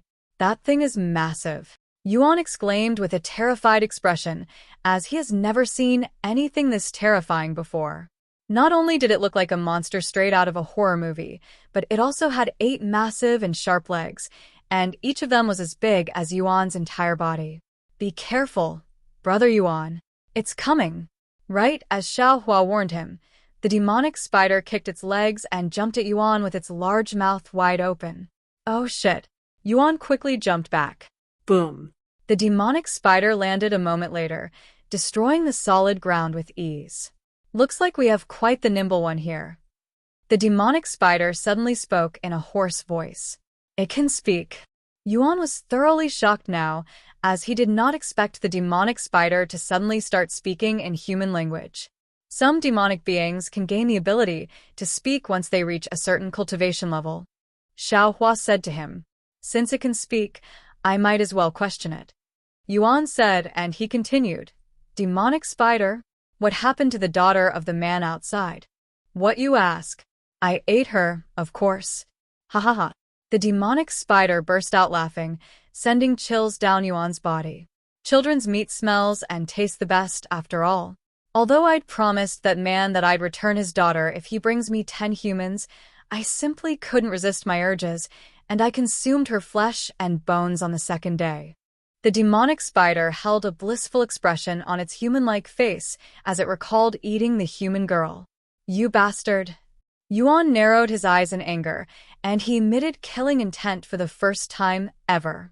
You have gained new information for the quest Unknown Man's Plea. Quest Unknown Man's Plea has been updated. Quest description: Slay the demonic spider that consumed the man's daughter. I like the look in your eyes. It resembles that of a wild beast. A grin appeared on the demonic spider's face, and it continued to speak. However, you are only at the first-level spirit warrior realm. You cannot defeat me, so you should just give up and let me eat you. The demonic spider then turned to look at Xiaohua and said, "This is truly my lucky day. Your skin is very smooth and beautiful. It also smells much better than the other child. I bet you're going to taste much better, too." The smile on its face grew even wider when it imagined taking a bite from Xiaohua's tempting body. "Since you like to eat so much, I will let you eat my sword," Yuan shouted, and he rushed at the demonic spider with the sword in his hands raised. Bloody sword strike. A red aura covered the sword's blade, creating a red arc of sword light as it slashed towards the demonic spider. Ding. The demonic spider quickly blocked the Yuan strike with one of its legs, and the impact made it sound as though two swords had collided. "It's tough." Yuan was surprised by how hard the demonic spider's legs were, feeling as though they were made out of metal. However, Yuan was not the only one who was surprised after that exchange, as the demonic spider was also shocked by Yuan's strength.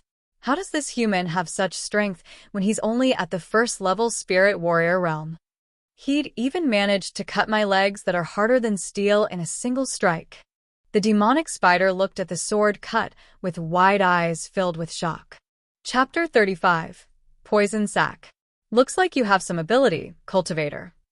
The demonic spider showed him a grotesque smile and continued, "However, you won't be able to defeat me if that's all of your strength. You talk too much for a monster," Yuan said, and he rushed at the demonic spider again. "How brave."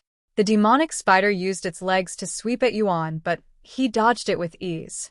Just as Xiaohua said, although it may be strong and tough, its speed is very slow compared to the cultivators I've already fought.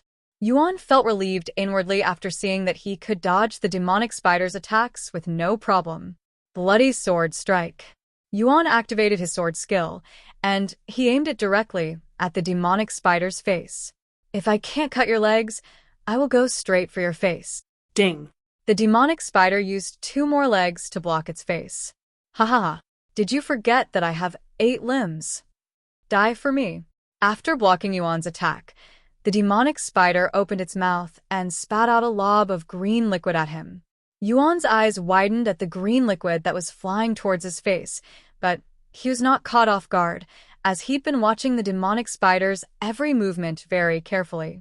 After dodging the poison spit, Yuan distanced himself from the demonic spider and raised his sword in a particular manner. "I do not believe that I cannot cut you down." Yuan took a deep breath before closing his eyes. "How dare you close your eyes during our fight? Are you looking down on me?" The demonic spider shouted in anger, and it began running at Yuan with a fierce aura. However, Yuan remained calm, and he slowly opened his eyes a second later, which was glowing brilliantly, and his black eyes suddenly became golden. When the demonic spider saw Yuan's golden eyes, it immediately stopped running at him and stared at him with narrowed eyes, feeling an ominous feeling coming from Yuan. "This is my first time using this skill, but I have a feeling that it'll defeat the demonic spider." Yuan felt very confident at this moment, and his senses were sharper, almost as though something within him had awakened. "Oh, Brother Yuan is finally going to use that technique." Xiaohua watched with enthusiasm. Yuan's body suddenly exploded with immense spiritual energy and a heavenly aura, and his sword gushed with a golden light that was so bright and thick that the blade itself could no longer be seen, almost as though it had turned into a pillar of light. After raising the sword towards the heavens, Yuan swung it vertically as though he wanted to split the seas and separate the heavens. Heaven-splitting sword strike. A golden beam of light then shot out from the sword and rushed at the demonic spider, and if one looked closely, they would be able to see the image of a dragon within the golden light.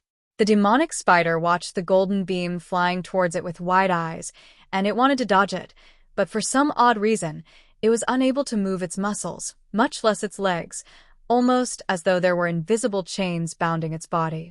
The demonic spider suddenly felt the urge to turn its head, so it slowly turned to look at the small figure standing a few meters away, and when it saw the barely noticeable smile on Xiaohua's face, it immediately realized why it couldn't move its body, and it roared loudly. "Aha! Damn you, humans.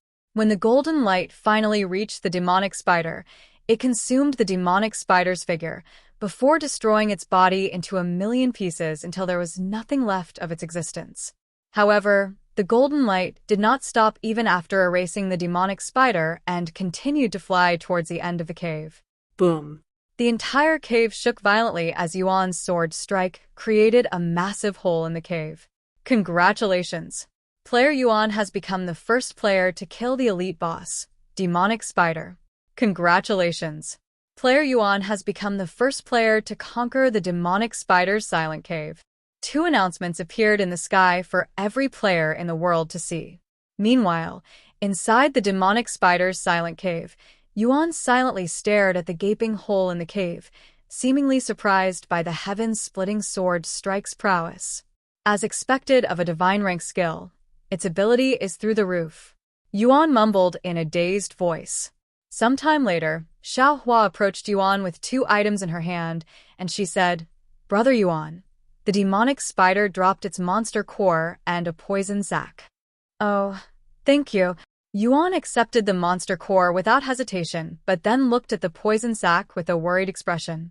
"Xiaohua, is it safe to be holding that thing?" he asked her. The poison is contained inside the sac, so you won't get poisoned." She nodded. Poison sac. Material.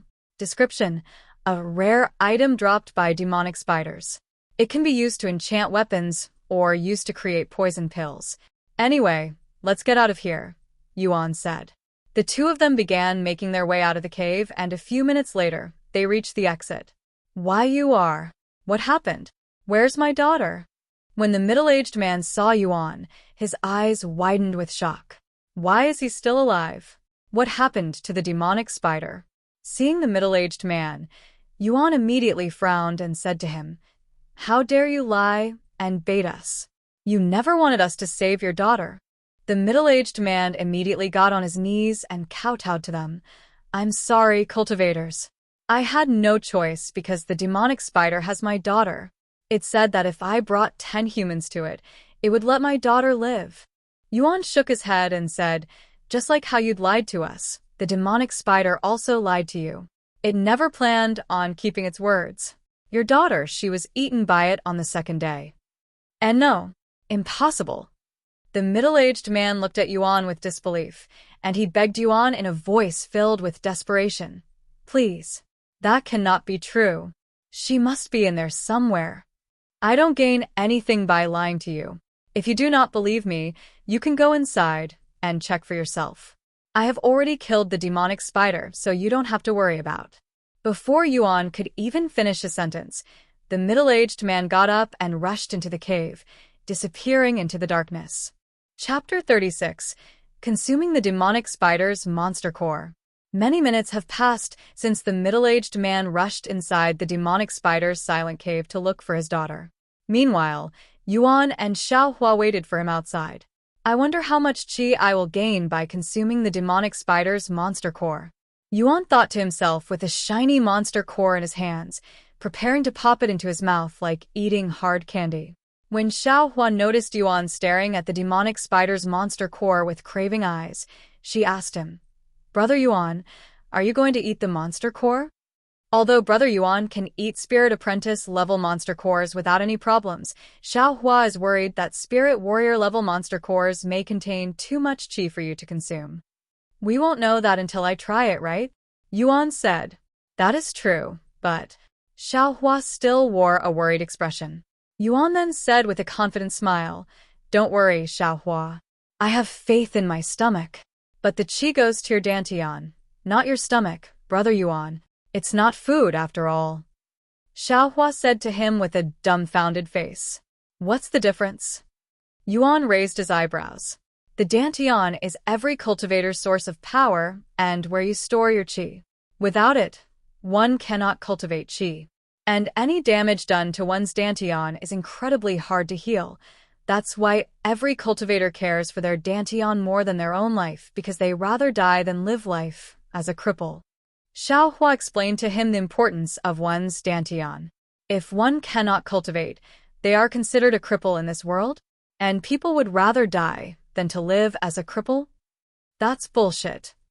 Yuan looked at her with wide eyes filled with disbelief, even feeling slightly angry at cultivators.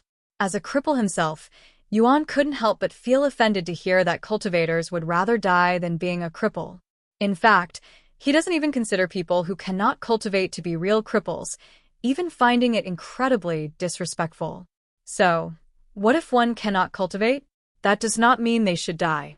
These cultivators truly live a luxurious life, worrying about such insignificant matters. Yuan sighed loudly. Xiaohua was speechless.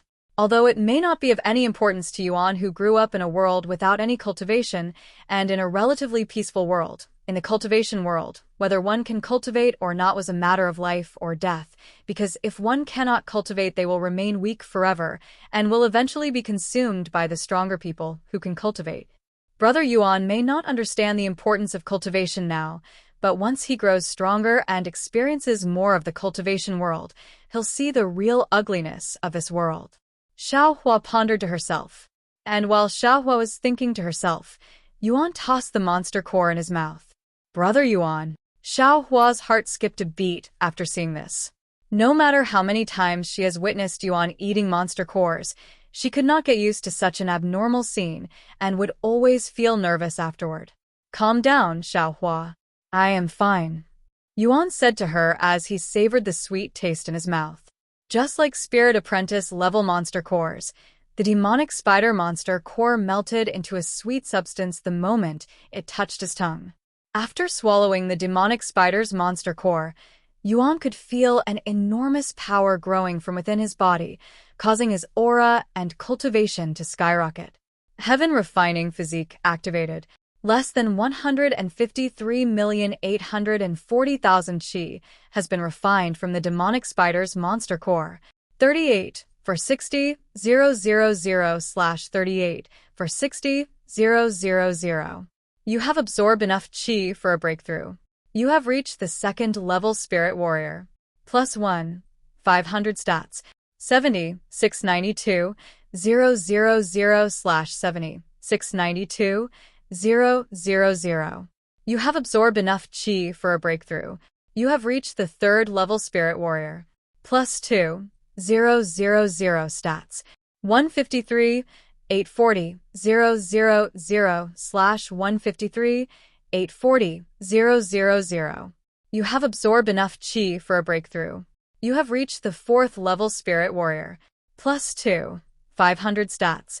165, 568, 000/307, 680, 000. BB Brother Yuan Yu. Xiaohua glared at him with a terrified expression, as she has never seen anyone raise their cultivation by 3 levels in a single breath. See? I am fine even after consuming the monster core, Yuan said to her afterward with a bright smile on his face. What is going on? How can Brother Yuan raise cultivation levels as easy as breathing? Could he be the cultivation gods reincarnate? Xiaohua cried inwardly. However, Yuan obtained more than just chi from consuming the demonic spider's monster core, as his heavenly refining physique unexpectedly activated again. Heaven Refining Physique activated. You have gained weak poison resistance from consuming the demonic spider's monster core. Weak poison resistance. Description: slightly increases your poison resistance. Xiaohua, I also gained some resistance against poison after consuming the monster core, but this has never happened before. Yuan decided to ask her, who's still trying to recover from the earlier shock. Brother Yuan, what did you just say? Xiaohua asked him with a dazed face. That I gained some poison resistance after consuming the monster core? Yuan repeated himself. That's impossible. Xiaohua quickly shook her head, and she continued to speak in a shocked voice. Xiaohua has never heard of someone gaining something else besides qi from consuming monster cores before. Yuan casually shrugged his shoulder and said, there's a saying that there's always a first time for everything. However, Xiaohua was not convinced, as this would be an unprecedented event in the cultivation world that has existed for countless millions of years. No, there is a story in the upper heavens that mentions an individual who has a similar ability, but that is only a legend from the ancient times. Chapter 37. Quest complete. Brother Yuan is truly unfathomable.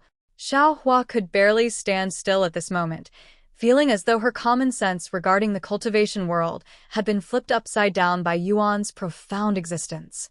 Are you okay, Xiao Hua? Your expressions are more exaggerated than usual. Yuan suddenly said to her, completely unaware of how heaven-defying his own existence is. Xiao Hua is fine. She nodded a moment later and she continued, but is Brother Yuan really fine? Does your body feel weird? You did just break through 3 times in the blink of an eye, after all. I feel perfectly fine, he said. In fact, I feel even better than normal.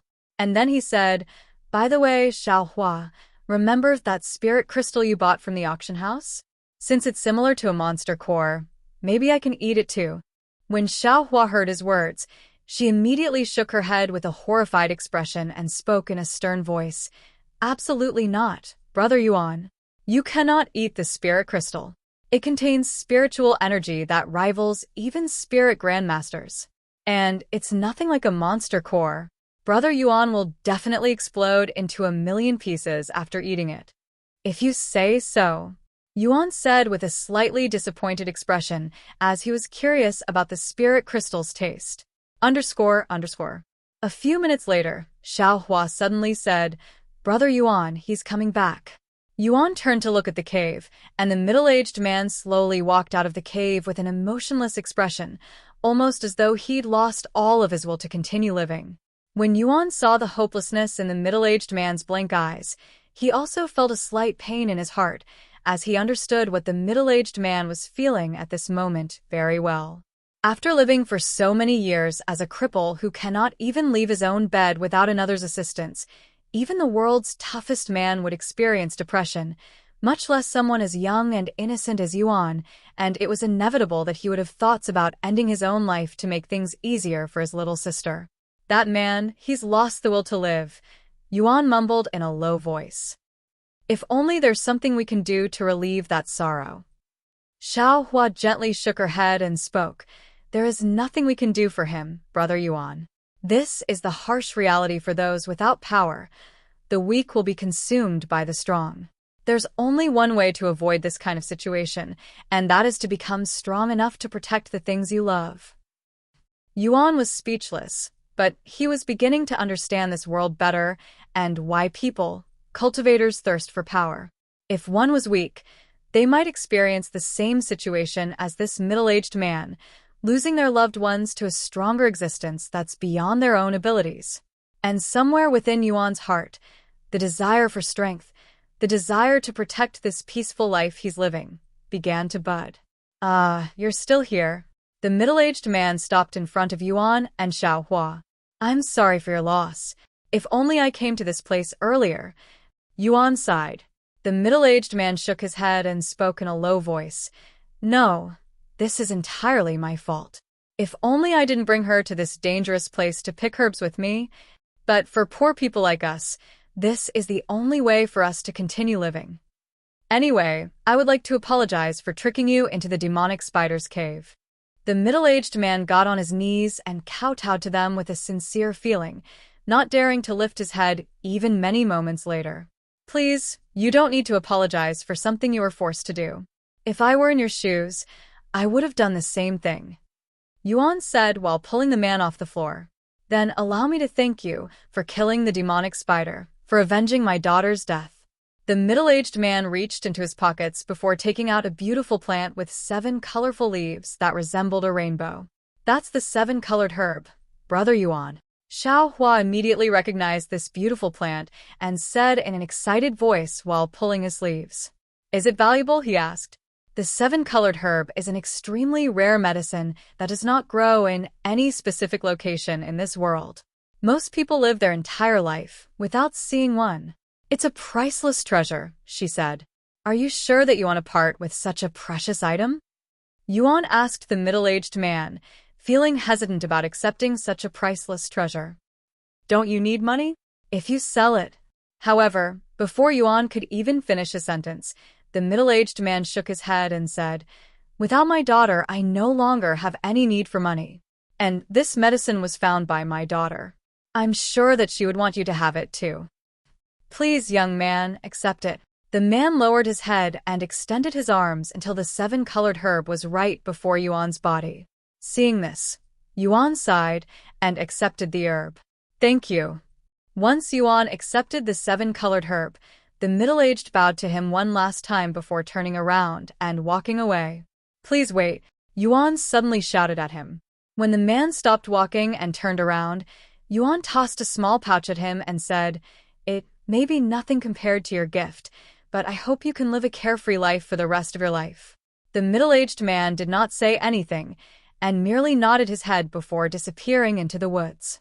I don't know how much money was inside that pouch since I didn't look in it after it was given to me by that spirit master, but I hope it was enough.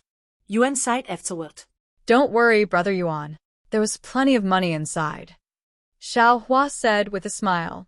How do you know? You didn't even touch it. A storage pouch without any protection is no different than an open book for cultivators who can control their spiritual sense. Just like how Xiao Hua uses her spiritual sense to locate monsters for Brother Yuan, Xiao Hua can also use her spiritual sense to sense things that cannot normally be seen with the naked eyes. Xiao Hua said. Anyway, there were about 3 million gold coins inside that pouch. But compared to the seven-colored herb he gave to Brother Yuan, it's akin to buying a priceless treasure with a grain of rice. This thing is that valuable? Yuan looked at the colorful plant in his grasp. Seven-colored herb. Tier 7 medicine. Description: an extremely rare herb with countless uses. Tier 7 medicine. Even the soul-strengthening pill Xian Wuhan gave me is only Tier 3. Yuan cried inwardly. A few more moments later, a notification appeared before him. You have completed the quest, Unknown Man's Plea. You have been rewarded with 1x 7-colored herb. Fame plus 10. Mu Qing has been added to your bond. Mu Qing's bond level has increased to acquaintance. Congratulations! You have gained the following effect from Mu Qing's bond level. Mu Qing's approval. Chapter 38. Flying Sword. Mu Qing's approval? Is Mu Qing that man just now? Yuan raised his eyebrows in a puzzled manner after seeing the notification. Mu Qing's approval grants you access to certain events. What kind of effect is this? Yuan became even more puzzled after seeing the description. Unlike Mo Zhou's gratitude that grants him offensive benefits, this Mu Qing's approval provided nothing of that sort except a vague description. I guess not every effect comes with benefits like Mo Zhou's gratitude. Yuan thought to himself.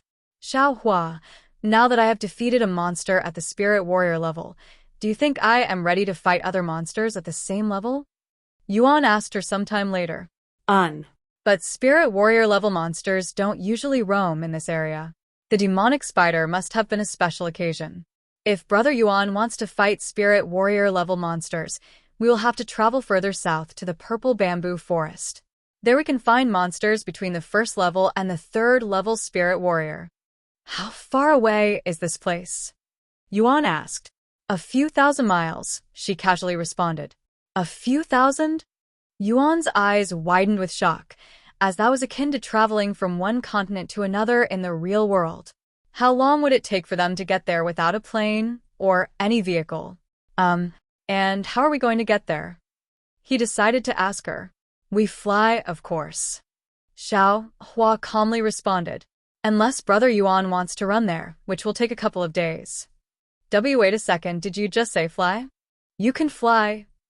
Yuan looked at her with wide eyes, completely forgetting about her skills.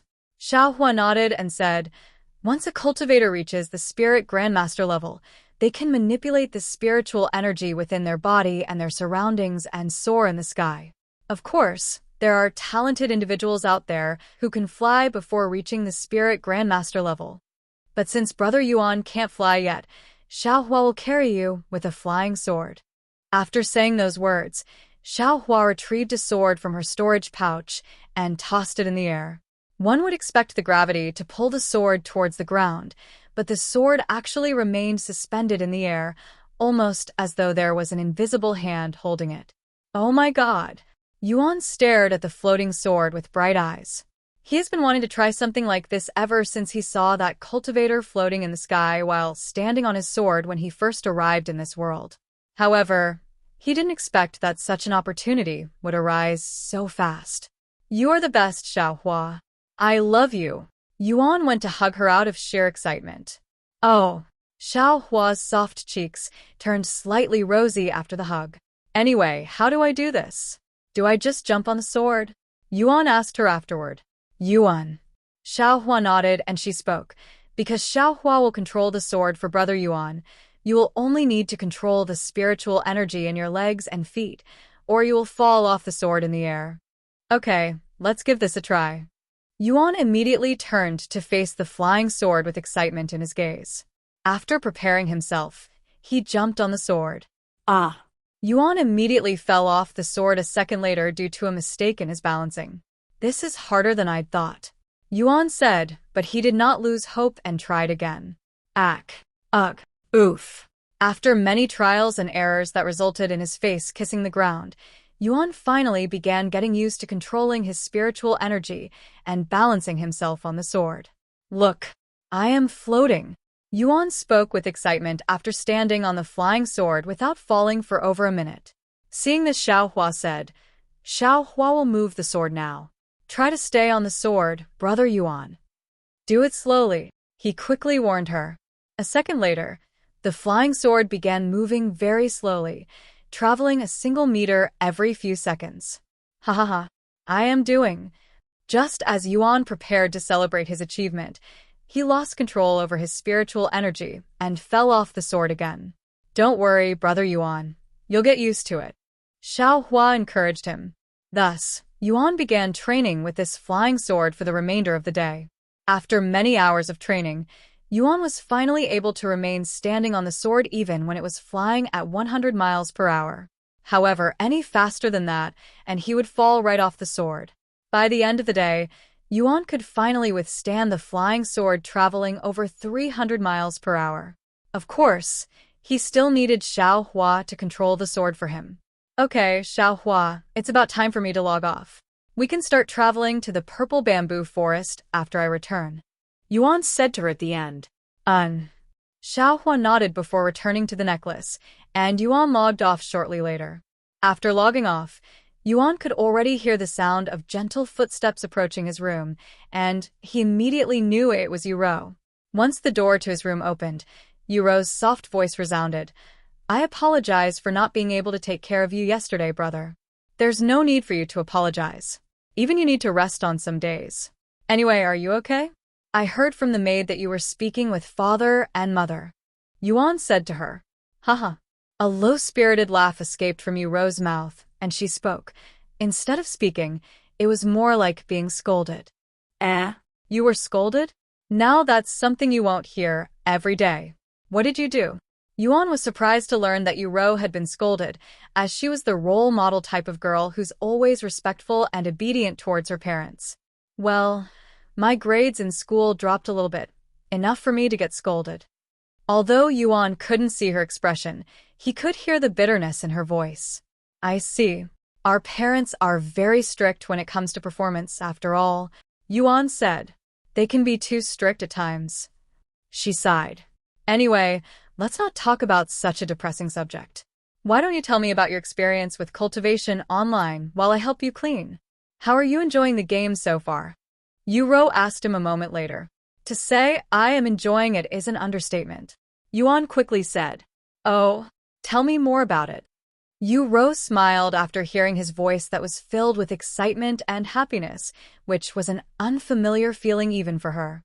Chapter 39. Player Killing. Just the other day, for the first time in many years, I got to eat something that's not soup or porridge. Yuan recalled to Yuro the wonderful food he'd eaten in the game. Even though I'd spent all of my money on it, I do not regret it. And let me tell you, eating food in the game feels no different than eating in real life. You can taste every flavor and spice in the food. I don't know how they did it, but this kind of technology is simply otherworldly. Is that all you've been doing in the game? Eating food? Yuro chuckled at him. What about your cultivation? Isn't that the main focus of the game? How far have you progressed? I don't know how I am doing compared to the others, but I think I am progressing at a steady pace. Hearing his words, Yuro said, Most of the top players around the world are just reaching the 9th level Spirit Apprentice realm. What level are you, brother? What? They're just reaching the 9th level? Why are they so slow? Does this make me a top player? Yuan pondered to himself. I am at the 4th level. Yuan said a moment later, purposefully leaving out the Spirit Warrior realm, so he can surprise her later on. The 4th level only? Just how much have you been slacking, brother? At this rate, I will catch up to you even though I am a week late to the game. Does one's cultivation really matter? It's not as though you cannot play the game without cultivating. Yuan said to her, unable to comprehend why everyone is trying so hard to improve their cultivation. And I feel like cultivating normally takes too much time, and it's too boring since you only sit there and breathe. While it's true that you do not need to cultivate to play the game, you're going to get bullied by other players and even NPCs if you are not strong in the game. The saying, "Only the strong survives," is deeply rooted in the game's world, and it's almost like nature itself there. So if you are not strong enough, you won't be able to survive, much less enjoy the game. There are even many players who are killing other players to loot their items, and player killing is getting more popular by the day. Yuan said to him. Player killing? What a pain in the ass. Yuan shook his head inwardly. Now, he not only has to deal with psychopathic NPCs who will kill you if you even slightly bother them, but also other players? Why can't everyone just enjoy the game peacefully? Why must they dirty such a beautiful world with blood and corpses? It's the nature of the game, so there's nothing we can do about it. Even if you try to mind your own business and not cause trouble for others, other players will still cause trouble for you. And if it's not a player, it'll be an NPC. That's why you should cultivate seriously if you wish to enjoy the game, brother. I don't want to see anyone bullying you. Hearing her concerned voice, Yuan spoke with a smile on his face. Don't worry, Yuan. I won't let anyone bully me, nor will I let anyone bully you in the game. If they cause even the slightest trouble for you, your brother here will cut them down without mercy. Yuan chuckled at his words and said, before you start cutting anyone, you should start improving your cultivation first. Then I shall raise my cultivation just for you, Yuan said. Sometime later, after Yuan finished cleaning and feeding Yuan, she asked him, do you have anything else you want to say before I leave? Yeah, just one thing. Yuan said, and he took a deep breath before continuing. Thank you and good night. Good night, brother. I can't wait to play with you in a few days. Yuan said to him before leaving the room. After Yuan left the room, Yuan went to sleep shortly later. Meanwhile, inside her own room, Yuan surfed the internet for the latest Cultivation Online news. Player Yuan makes the headlines again? He sure is popular, even having his own forums. Yuan clicked on the link without even thinking and began reading the forums that only had posts about Player Yuan. Player Yuan has become the first player to accumulate over 1 million gold coins in Cultivation Online, which is worth over $10 million at the current market rates. Player Yuan is currently the only player on the wealth leaderboards. Player Yuan becomes the first person to slay a demonic spider. Player Yuan managed to solo the dungeon Demonic Spider's Silent Cave, even achieving the first clear? Just who is this Player Yuan? Click here to find out. Top 10 theories on Player Yuan and his real identity. Another player claiming to be Player Yuan has appeared. There were over 100 topics on Player Yuan on the forums, and it would take Yuan the entire night if she wanted to read through all of them. This Player Yuan's reputation is growing by the day, to the point where there are already people impersonating him. The questions people have about his existence are almost countless. It would be interesting if I could somehow meet this player in the game. After spending an hour on the internet, Yuan entered her bed and went to sleep. Chapter 40. Contempt. Early in the morning, before the sun was even out, the alarm beside Yuan rang, waking her from her slumber. After waking up and tidying her bed, Yuan went to the bathroom to take a quick shower, wash her face, and brush her hair before going to the kitchen to cook breakfast. However, she was not feeding herself. Once breakfast was finished, Yuan carried the bowl of soup she'd just cooked and some other things to a large room that was isolated at the end of the hall. Brother, are you awake? Yuan knocked on the door before going into the room. I'm awake. Yuan spoke in a hoarse voice. Let me brush your teeth. Yuro proceeded to lift Yuan into a sitting position before brushing his teeth and wiping his face with a warm towel. A few minutes later, she began feeding him the soup she'd personally cooked. How's the temperature? She asked him. Perfect. Yuro wore a smile on her face as she continued feeding him a spoon at a time. Brother, my 4-day vacation from school starts in 3 days, so I will finally be able to play with you soon. Yuro said to him. That's great. I want you to meet a friend I've made in the game. She reminds me of you a lot, Yuan said with a smile on her face. A slight frown appeared on Yuro's face when she learned that Yuan made a female friend. Is she pretty? She decided to ask him. Yeah, she's very cute. I'm sure that you'll get along with her easily, Yuan said without hesitation. Yuro's eyebrows trembled at his words, and she said, I highly doubt that, brother. Why not? She's already like a second sister to me. Second sister? Yuro exclaimed in a surprised voice, and she quickly said, I hope you are not getting fooled by her, brother. You are not very experienced with that kind of stuff, after all. Yuro was worried that Yuan might have been tricked by some sly fox with unkind intentions, as these kind of people were a dime a dozen these days. Listen here, brother. You may not know this, but there are many people out there who will willingly pretend to be your friends for their personal benefits, and once they have what they wanted from you, they will toss you aside like trash. Even though it's just a game, you must stay vigilant, especially with the females. They are the craftiest ones. Who knows what kind of trouble you'll get into with them? Yuro gave him a stern warning. Haha, you are over-exaggerating. Yuan chuckled at her words, and he said, Xiaohua is not that kind of person. You'll understand it once you meet her. Don't worry, brother. That will be the first thing I do once I can play the game. After chatting for a few more minutes, Yuro said, Brother, it's time for me to go. I'll see you again later tonight. Have a safe day, Yuan said to her before entering the game. Once Yuro left Yuan's room, she went to eat breakfast that was prepared by someone else. Young lady, for breakfast we have. A middle-aged lady wearing maid clothes began explaining the food on the table for Yuro. After Yuro finished eating breakfast, the maid said to her, The car is ready, young lady. Yuro gracefully wiped her lips with a napkin before nodding her head. Sometime later, Yuro was escorted outside by another maid. Why must the young lady waste her precious time on that cripple? I even heard that her performance in school was lower than usual. She must not be getting enough sleep because of that cripple. One of the maids sighed in a pained tone after Yuro was gone. There's nothing we can do about it. The young lady insists on taking care of him by herself, even restricting us from going into his room without her permission, said another maid. Why does she care so much for him? I doubt he is able to do anything for her with that useless body. I have only heard of this from the older servants, but apparently the young master used to have a healthy body. Does it really matter what happened in the past? The fact is that he's a cripple now and will continue to be one in the future. I simply cannot fathom the young lady's thoughts.